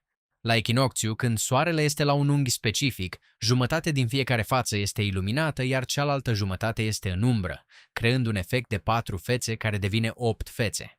Această concavitate a fost descoperită abia în 1940 din fotografii aeriene. Este extrem de subtilă, imposibil de observat de la sol. A fost deliberată sau accidentală? Ceea ce putem spune cu certitudine este că constructorii piramidelor posedau cunoștințe mult mai profunde decât cele la care le dăm credit de obicei. Erau astronomi, matematicieni și ingineri de un nivel remarcabil. Și pe măsură ce descoperim mai mult despre piramide, această imagine de sofisticare doar se aprofundează. Aceasta este o întrebare pe care puțini oameni și-o pun, dar al cărei răspuns este la fel de fascinant ca și povestea construcției. Dacă egiptenii au devenit atât de buni la construcția piramidelor, de ce s-au oprit? Marea piramidă a lui Shufu a fost apogeul. Nici o piramidă ulterioară nu a mai egalat-o în dimensiuni sau calitate. Piramidele celei de-a 5-a și a 6-a dinastii sunt semnificativ mai mici și mai puțin bine construite. Multe s-au degradat în grămezi de moloz, în timp ce piramidele de la Giza stau încă puternice.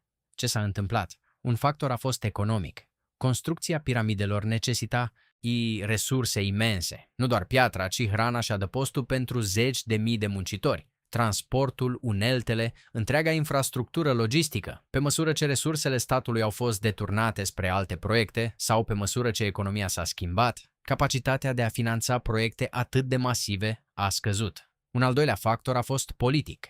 Epoca de glorie a construcției piramidelor, Regatul Vechi, s-a încheiat în cele din urmă cu un colaps al puterii centrale. Faraonii au pierdut treptat controlul asupra provinciilor, iar guvernatorii locali au câștigat din ce în ce mai multă putere. Fără un stat centralizat puternic, proiectele de construcție masive deveneau imposibile. Dar cel mai interesant factor a fost teologic. Religia egipteană a evoluat. În Regatul Vechi, faraonul era considerat singurul care avea acces la viața de după moarte.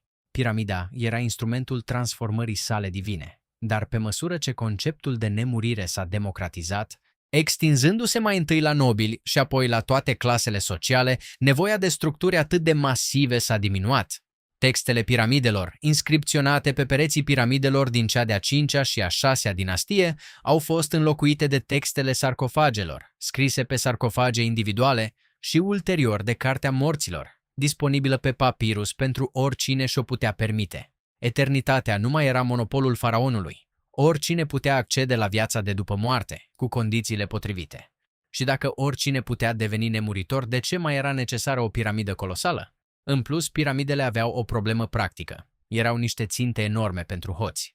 Fiecare piramidă fusese jefuită, probabil în termen de câteva generații de la construcție. Structura masivă care trebuia să protejeze faraonul pentru eternitate devenise, ironic, un far care atrăgea hoții de morminte. Faraonii ulteriori au ales în schimb morminte ascunse, tăiate în stânca, văi regilor din Luxor, mult mai ușor de ascuns și de păzit. Această tranziție, de la piramidele vizibile la mormintele ascunse, reflectă o schimbare fundamentală în filozofia funerară egipteană. Securitatea prin obscuritate a înlocuit securitatea prin masivitate. Și deși mormintele din Valea Regilor au fost și ele jefuite în cele din urmă, majoritatea mult mai târziu decât piramidele, strategia de ascundere s-a dovedit în general mai eficientă. Povestea jefuirii piramidelor este în sine fascinantă și ne spune multe despre realitățile economice ale Egiptului antic. Piramidele erau depozite imense de bogăție. Pe lângă obiectele din aur, argint și pietre prețioase plasate lângă faraon, piramidele conțineau mobilier, îmbrăcăminte, hrană conservată, uleiuri prețioase și obiecte rituale de o valoare imensă. Tentația era enormă, iar recompensele pentru un jaf reușit puteau fi fenomenale. Dovezile sugerează că majoritatea piramidelor au fost jefuite în perioadele de instabilitate politică, când autoritatea centrală slăbea și gardienii își abandonau posturile. Primul interregn, o perioadă de haos și fragmentare politică de aproximativ 150 de ani între Regatul Vechi și Regatul de Mijloc, a fost probabil momentul în care multe piramide din Regatul Vechi au fost jefuite. Ironia cruntă este că aceeași perioadă de dezordine care demonstra cât de importantă era stabilitatea pe care piramidele trebuiau să o asigure, era și perioada în care piramidele erau cele mai vulnerabile. S-au descoperit papirusuri din perioada ramesidă, aproximativ anul 1100 înainte de Hristos, care documentează procesele împotriva hoților de morminte. Aceste documente oferă detalii remarcabile despre organizarea jafurilor. Hoții operau în bande organizate, adesea cu complicitatea gardienilor sau a funcționarilor locali. Jafurile erau planificate meticulos, cu informatori care cunoșteau dispunerea interioară a mormintelor. Uneori, chiar aceiași meșteșugari care construiseră mormintele reveneau mai târziu pentru a le jefui, cunoaștând exact unde se aflau camerele cu comori. Pedeapsa pentru jefuirea unui mormânt regal era moartea, de obicei prin tragere în țeapă, dar recompensele potențiale erau atât de mari încât mulți erau dispuși să riște. Un singur obiect din aur dintr-un mormânt regal putea asigura prosperitatea unei familii pentru generații. În comparație cu viața dură a unui meșteșugar sau fermier, tentația era aproape irezistibilă. Când faraonii din Regatul Nou au renunțat la piramide în favoarea mormintelor ascunse din Valea Regilor, au instituit și un sistem elaborat de securitate. O comunitate întreagă de muncitori și gardieni, satul Deir el Medina a fost stabilită permanent în apropierea Văii Regilor pentru a supraveghea și proteja mormintele. Locuitorii acestui sat erau plătiți de stat și trăiau în condiții relativ confortabile, dar viața lor era strict reglementată. Intrările și ieșirile din Valea Regilor erau monitorizate, iar muncitorii erau interziși să discute despre locația sau conținutul mormintelor. Și totuși, chiar și acest sistem a eșuat în cele din urmă. Când plățile de la stat au încetat din cauza crizelor economice de la sfârșitul Regatului Nou, muncitorii de la Deir el Medina au organizat cea mai veche grevă documentată din istorie, în jurul anului 1152 înainte de Hristos. Fără plată, fără hrană, gardienii și muncitorii au fost tentați de bogățiile pe care le păzeau. Majoritatea mormintelor din Valea Regilor au fost jefuite în perioada imediat următoare prăbușirii Regatului Nou. Singurul mormânt care a scăpat aproape intact a fost cel al lui Tutankhamon, și asta probabil dintr-un accident fericit. Intrarea mormântului său a fost acoperită de molozul generat de construcția unui mormânt ulterior, ascunzând-o de hoți timp de peste 3000 de ani, până la descoperirea lui Howard Carter în 1922. Dar chiar dacă egiptenii au încetat să mai construiască piramide mari, influența acestor structuri nu a dispărut niciodată. Piramidele mai mici au continuat să fie construite timp de secole. în special în Nubia, actualul Sudan, unde ultimele piramide au fost ridicate în jurul anului 300 după Hristos, aproape 3000 de ani după Marea Piramidă. Ideea piramidei a supraviețuit civilizației care a creat-o. Când spunem piramide, toată lumea se gândește la Giza, dar cele 3 piramide mari sunt doar vârful icebergului. Egiptul conține peste 100 de piramide cunoscute, răspândite de-a lungul văii Nilului, de la delta din nord până la Nubia în sud. Fiecare dintre ele spune o poveste proprie și contribuie la înțelegerea noastră a evoluției construcției piramidelor. La Saqqara, unde totul a început cu piramida treptată a lui Djoser, se află o necropolă imensă care conține zeci de piramide și sute de morminte. Multe dintre piramidele mai mici de aici sunt într-o stare avansată de degradare, reducându-se la simple colina de moloz. Dar sub suprafață, camerele și coridoarele lor ascund texte și decorațiuni de o importanță inestimabilă. Textele piramidelor, cele mai vechi texte religioase din lume, au fost descoperite pentru prima dată în piramidele de la Saqqara, inscripționate pe pereții camerelor funerare ale faraonilor Unas, Teti, Pepi I și Pepi al II-lea. La Abu Sir, la câțiva kilometri nord de Saqqara, se află un grup de piramide din a 5-a dinastie. Acestea sunt mai mici și mai puțin bine construite decât cele de la Giza, dar sitiul a oferit unele dintre cele mai importante descoperiri documentare din istoria egiptologiei. Papirusurile de la Abu Sir, descoperite în templele mortoare de aici, conțin registre detaliate ale administrației templelor, inclusiv rotația preoților, inventarele de oferte și corespondența oficială. Acestea ne dau o imagine vivă a birocrației care susținea cultul funerar al faraonilor. La Dahshur, pe lângă piramidele lui Sneferu pe care le-am discutat deja, se află și piramidele mai mici ale faraonilor Amenemhat al II-lea și Sesostris al III-lea din Regatul de Mijloc. Aceste piramide mai târzii sunt semnificativ diferite de cele din Regatul Vechi. Sunt construite dintr-un miez de cărămidă de nămol acoperit cu un înveliș de calcar, o metodă mai ieftină, dar mult mai puțin durabilă. Când învelișul de calcar a fost jefuit în perioadele ulterioare, miezul de cărămidă s-a degradat rapid, transformând piramidele în grămezi informe. Piramidele din Regatul de Mijloc, în special cele de la Hawara și Lahun, au introdus inovații interesante în designul interior. Piramida de la Hawara, construită de faraonul Amenemhat al III-lea, conținea un labirint extrem de complex de coridoare false, capcane și camere dumii, toate proiectate să confunde și să descurajeze hoții de morminte. Complexul ei funerar era atât de impresionant încât scriitorii antici, inclusiv Herodot, l-au descris ca rivalizând cu piramidele de la Giza în măreție. Dar piramidele nu sunt exclusiv egiptene. Cel mai surprinzător capitol al poveștii piramidelor se află la sud de Egipt, în Nubia, actualul Sudan. Aici, între orașe-state ca Meroe și Napata, se află cele mai numeroase grupuri de piramide din lume. Peste 200 de piramide nubiene se ridică din deșertul sudanez, construite pe parcursul la aproape 1000 de ani, de la aproximativ 700 înainte de Hristos până în jurul anului 300 după Hristos. Piramidele nubiene sunt diferite de cele egiptene. Sunt mai mici, mai abrupte, cu unghiuri de înclinare de peste 70 de grade, comparativ cu aproximativ 52 de grade la piramidele egiptene. Au baze mult mai mici, de obicei sub 20 de metri, dar proporțional sunt mai înalte. Aspectul lor este mai ascuțit, mai elegant, ca niște lame de piatră care străpung cerul deșertului. Aceste piramide nubiene sunt o dovadă că ideea piramidei a continuat să inspire mult timp după ce egiptenii înșiși au abandonat-o. Regii Kush ai Nubiei, care au cucerit temporar Egiptul în a 25-a dinastie, au adoptat și adaptat tradițiile funerare egipțiene, inclusiv construcția de piramide. Au păstrat tradiția vie timp de încă 1000 de ani. Tragedia piramidelor nubiene este mai puțin cunoscută, dar la fel de dureroasă ca cea a piramidelor egipțiene. În anii 1830, aventurierul italian Giuseppe Ferlini a distrus vârfurile a peste 40 de piramide de la Meroe în căutarea de comori. A găsit într-una singură o colecție de bijuterii de aur, pe care a vândut-o muzeelor din Berlin și München.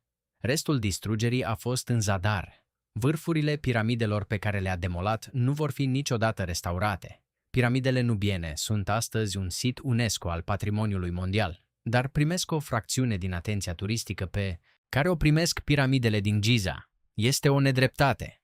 Siturile de la Meroe, Nuri și El Kuru conțin unele dintre cele mai impresionante și mai bine păstrate piramide din Africa.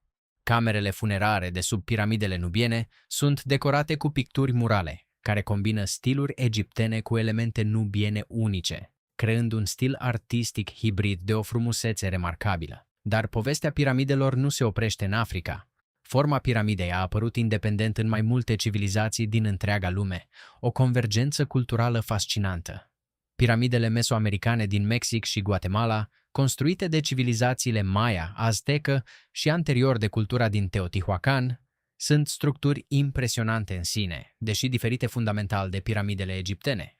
Piramida Soarelui de la Teotihuacan, construită în jurul anului 100 după Hristos, are o bază aproape la fel de mare ca a Marii Piramide, deși este semnificativ mai scăzută. Ca și piramidele egiptene, este orientată astronomic, cu axul principal orientat spre punctul de pe orizont unde pleiadele dispar. Ca și piramidele egiptene, conține tuneluri și camere interioare, inclusiv un tunel natural sub centrul piramidei, care pare să fie avut o semnificație cosmologică profundă. La Cholula, tot în Mexic, se află cea mai mare piramidă din lume ca volum, Marea Piramidă de Cholula, cu o bază de 450 de metri pe fiecare latură și un volum de peste 4 milioane și jumătate de metri cubi, depășește Marea Piramidă din Giza ca dimensiune brută, deși nu și ca înălțime.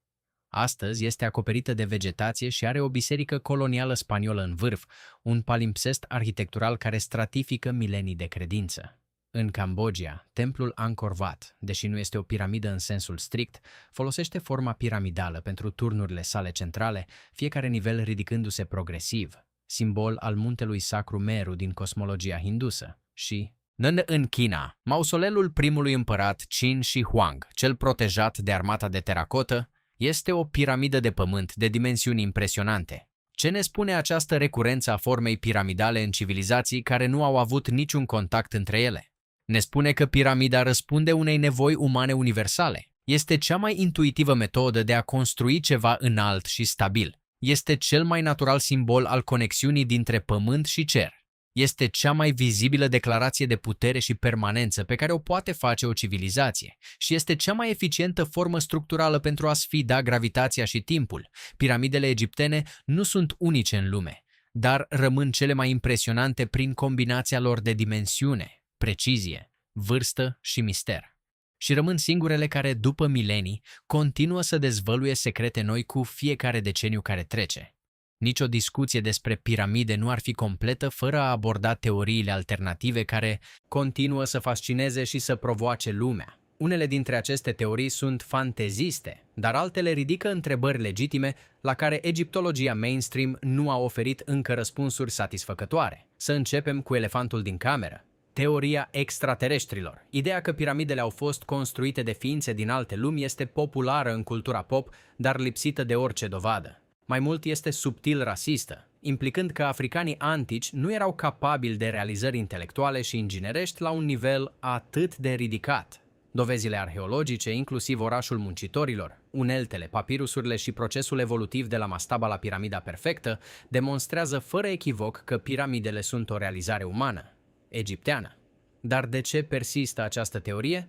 Parțial din cauza ignoranței, desigur, dar și parțial din cauza unei tendințe umane profunde de a nu putea accepta că civilizații din trecut erau capabile de realizări pe care noi, le considerăm dincolo de posibil. Este mai confortabil să invocăm extraterestri decât să admitem că am pierdut cunoștințe și capacități pe care strămoșii noștri le posedau. Piramidele nu sunt dovada vizitei extraterestrilor, sunt dovada a ceea ce omenirea poate realiza atunci când toate resursele unei societăți sunt concentrate spre un singur scop. Există și teoria civilizației pierdute, popularizată de autori ca Graham Hancock. Conform acestei viziuni, piramidele ar fi fost construite sau proiectate de o civilizație avansată care a existat înainte de ultima glaciațiune, acum peste 12.000 de ani, și care a fost distrusă de un cataclism global. Această teorie se bazează pe câteva observații reale, cum ar fi eroziunea pluvială a Sfinxului menționată mai devreme, dar extrapolează aceste observații mult dincolo de ceea ce dovezile susțin. Nu există nicio dovadă arheologică a unei civilizații avansate preglaciare și întreaga secvență evolutivă a construcției piramidelor, de la mastaba la piramida treptată la piramida perfectă, demonstrează o dezvoltare graduală, nu o apariție bruscă de cunoștințe de la o sursă externă. Mult mai interesantă este teoria betonului. În anii 2000, inginerul francez Joseph Davidovits a propus că cel puțin unele blocuri din piramide nu au fost tăiate din cariere, ci turnate la fața locului, dintr-un amestec de calcar dezagregat, apă și un liant natural, practic un beton antic. Dacă această teorie ar fi corectă, ar elimina problema transportului majorității blocurilor. Amestecul ar fi fost preparat la fața locului și turnat în cofraje direct pe piramidă. Analizele chimice și microscopice ale blocurilor piramidei au produs rezultate mixte. Unele studii au găsit indicii de material reglomerat, cum ar fi bule de aer și componente chimice atipice pentru calcarul natural. Alte studii au concluzionat că blocurile sunt calcar natural, fără urme de turnare. Dezbaterea continuă, dar majoritatea egiptologilor mainstream rămân sceptici față de teoria betonului, cel puțin pentru blocurile mari ale miezului piramidei. Pentru blocurile mai mici sau pentru umplutură, posibilitatea rămâne deschisă. Davidovits nu este singurul care a propus o metodă de construcție neconvențională. Inginerul suedez Olof Alexandersson a sugerat că egiptenii ar fi putut folosi cerfe umflabile din piele de animal pentru a ridica blocuri grele. Alte teorii implică sisteme de contrapondere pe bază de apă, cu rezervoare umplute și golite alternativ pentru a genera forța necesară ridicării. Inginerul american Franz Lerner a propus un sistem de tracțiune cu funii care ar fi permis unei echipe relativ mici să ridice blocuri grele pe fețele piramidei fără rampe masive. Fiecare dintre aceste teorii rezolvă o parte din puzzle, dar creează noi probleme. Ceea ce face dezbaterea atât de fascinantă este că niciuna din teoriile propuse nu explică perfect toate aspectele construcției. Metoda reală a fost probabil o combinație de tehnici diferite, multe dintre care nu le-am imaginat încă, folosite în moduri pe care nu le putem reconstitui complet. O altă întrebare nerezolvată privește camera reginei. Această cameră, situată sub camera regelui, nu conține niciun sarcofag și pare să nu fi fost folosită pentru o înmormântare. Pereții ei prezintă o stea de sare cristalizată, indicând că apa a trecut prin ei la un moment dat. Unii cercetători au sugerat că camera reginei ar fi putut fi folosită pentru un proces chimic, posibil producerea de hidrogen prin reacția dintre apă și compuși chimici.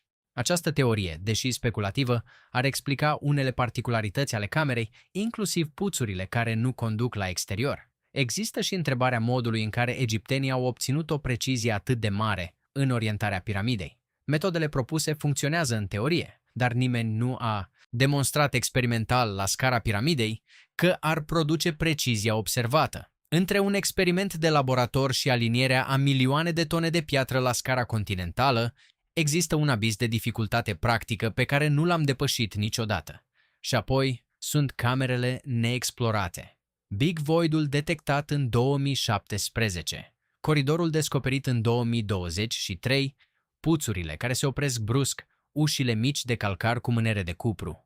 Fiecare dintre aceste descoperiri sugerează că Marea Piramidă conține mult mai mult decât ceea ce cunoaștem. Am explorat probabil mai puțin de jumătate din volumul interior al piramidei.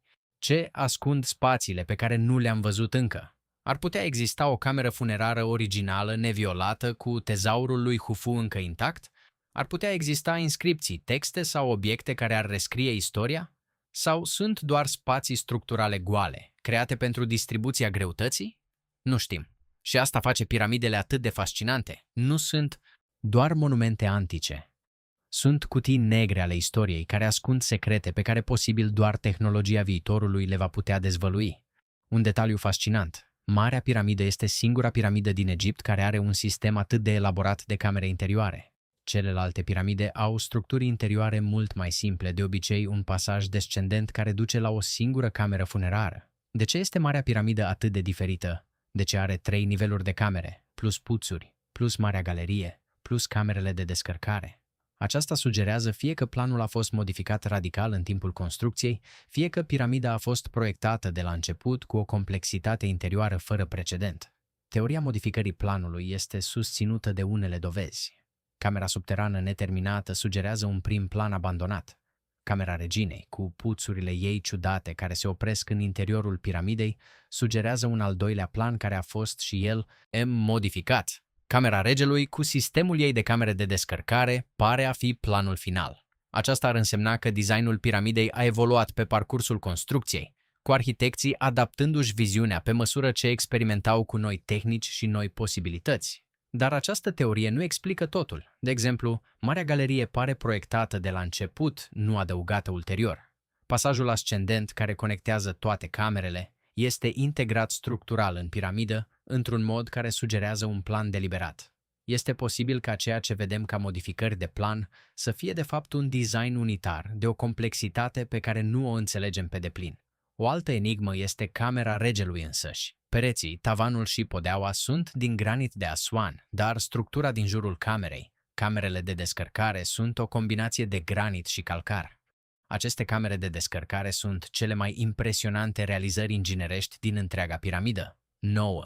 Plăci masive de granit, fiecare de aproximativ 45 de tone, formează tavanul camerei regelui. Deasupra lor, 4 camere suplimentare, fiecare acoperită de blocuri de granit la fel de masive, culminând cu un acoperiș în formă de V din calcar. Întregul sistem este proiectat să distribuie sute de mii de tone de presiune de la piramida de deasupra, prevenind prăbușirea camerei. Ironicul este că, în ciuda acestui design genial, camera regelui prezintă fisuri în granit.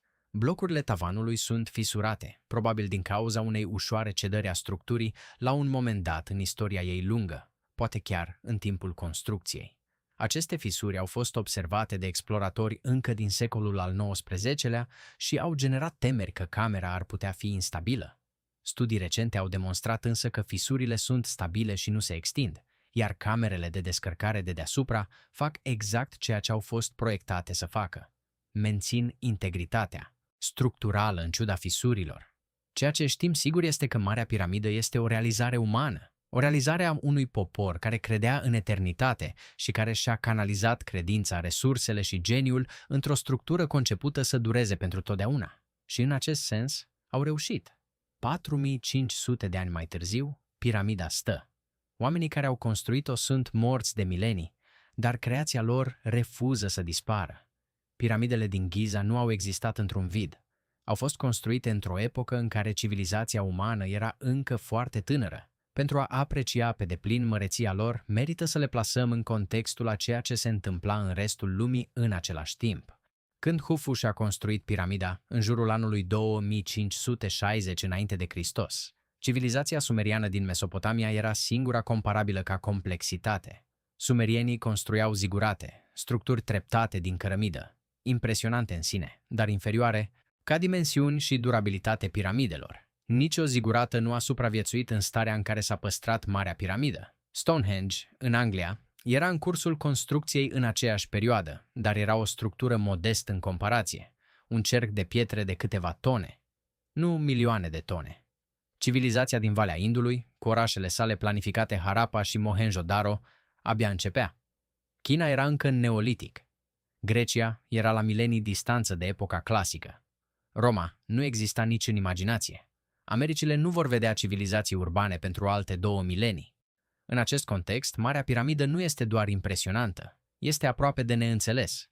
Era cel mai avansat proiect de construcție din lume, realizat de una dintre cele mai vechi civilizații, cu resurse și tehnologii pe care abia le înțelegem. Piramidele au influențat și civilizațiile ulterioare. Când Herodot le-a vizitat în secolul al V-lea, înainte de Hristos, ele erau deja antichități venerabile, mai vechi pentru Herodot decât Herodot este pentru noi. Grecii și romanii le-au inclus în listele lor de minuni ale lumii. Piramida lui Cheops este singura dintre cele 7 minuni ale lumii antice care încă există. Cuceritorul persan Cambises al II-lea, Alexandru cel Mare, Iulius Cezar și Cleopatra, toți au vizitat piramidele. Napoleon, în campania sa din Egipt din 1798, a stat la baza lor și, conform legendei, a petrecut o noapte singur în interiorul camerei regelui.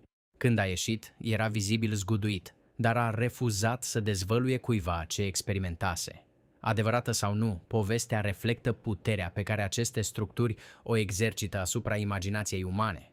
Piramidele au supraviețuit inundațiilor, cutremurelor, invaziilor, jefuirilor și mileniilor. Au văzut nașterea și moartea a zeci de civilizații. Au fost martore la fiecare capitol al istoriei umane, de la epoca bronzului la era spațială, și vor fi încă acolo mult timp după ce noi vom fi dispărut. Există un aspect al piramidelor despre care se vorbește rar, dar care este poate cel mai uimitor: longevitatea lor structurală. Marea Piramidă a supraviețuit mii de cutremure de-a lungul a 4 milenii și jumătate. Egipt este o zonă seismic activă. Cutremure semnificative au lovit Cairo și împrejurimile de-a lungul istoriei, inclusiv un cutremur devastator în anul 1303, care a distrus parțial farul din Alexandria și a cauzat daune semnificative în toată regiunea. Dar Marea Piramidă a rezistat. Cum? Răspunsul ține de genialitatea designului. Forma piramidală este, din punct de vedere ingineresc, cea mai stabilă formă posibilă.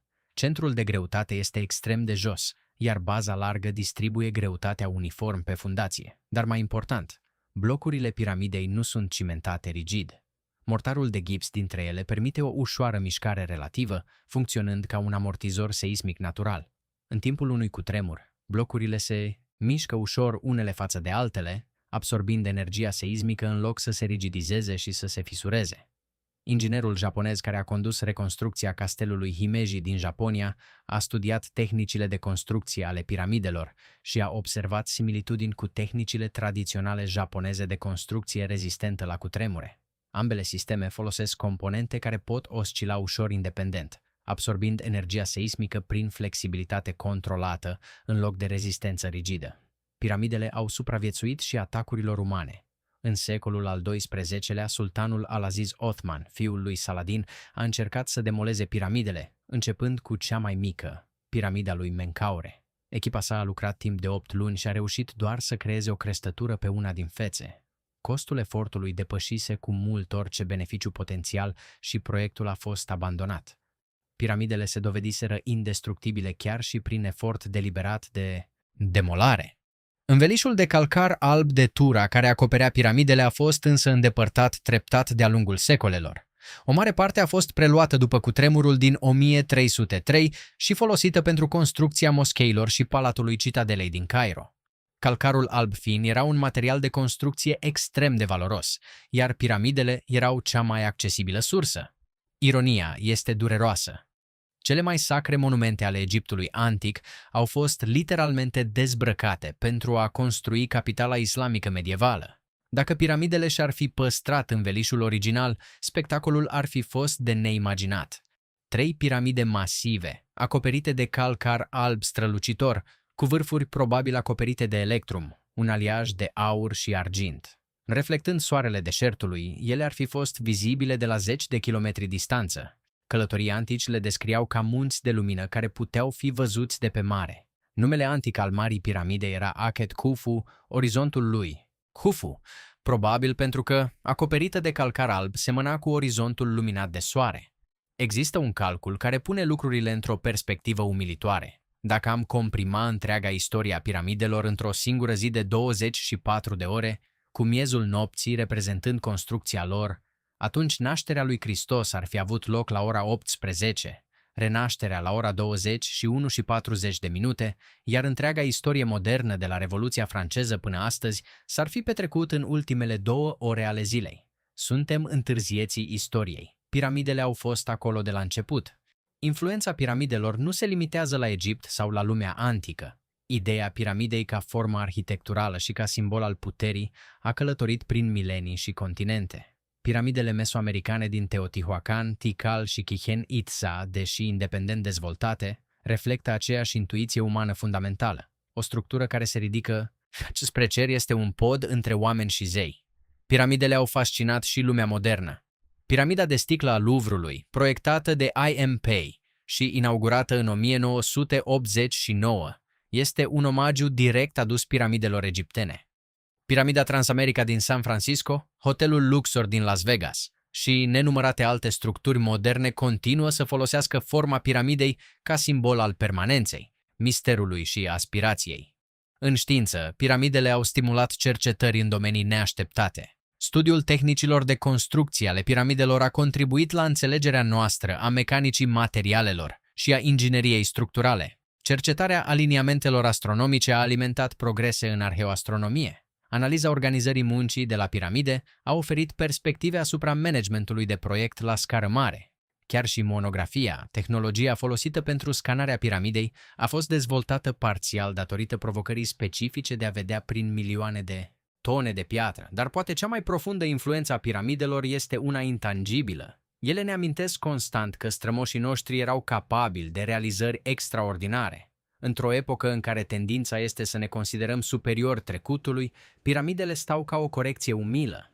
Cu toată tehnologia noastră, nu am reușit să reproducem Marea Piramidă. Nu din cauza imposibilității fizice, ci din cauza lipsei de voință și a contextului social care a făcut-o posibilă. Piramidele nu sunt doar monumente ale trecutului, sunt provocări adresate viitorului și în contextul culturii populare, piramidele au devenit un teritoriu fertil pentru imaginație. De la Agatha Christie la Indiana Jones, de la Assassin's Creed la Doctor Who, piramidele apar ca locuri ale misterului, ale puterii ascunse și ale aventurii. Fascinația noastră cu piramidele reflectă ceva profund în psihicul uman. Nevoia de mister, de a ști că există lucruri pe care nu le înțelegem pe deplin și speranța că dezvăluirea secretelor trecutului ne poate lumina prezentul. Dacă această călătorie prin istoria piramidelor a fost lungă, este pentru că povestea lor nu este o simplă narațiune de pietre și faraoni. Este o poveste despre ce poate realiza spiritul uman atunci când credința, inteligența și voința se unesc într-un scop comun. Am văzut cum au evoluat piramidele de la simple gropi în nisip la cele mai impresionante structuri din istorie. Am urmărit eșecurile spectaculoase de la Meidum și Dahshur și am înțeles că perfecțiunea de la Giza a fost câștigată prin greșeală, nu prin revelație. Am descoperit că muncitorii care au construit piramidele nu erau sclavi, ci oameni liberi, mândri de munca lor, hrăniți bine și tratați cu respect. Am explorat tehnicile de construcție, de la extracția pietrei la transportul pe Nil, de la săniile pe nisipul dat la rampele misterioase care încă provoacă dezbateri.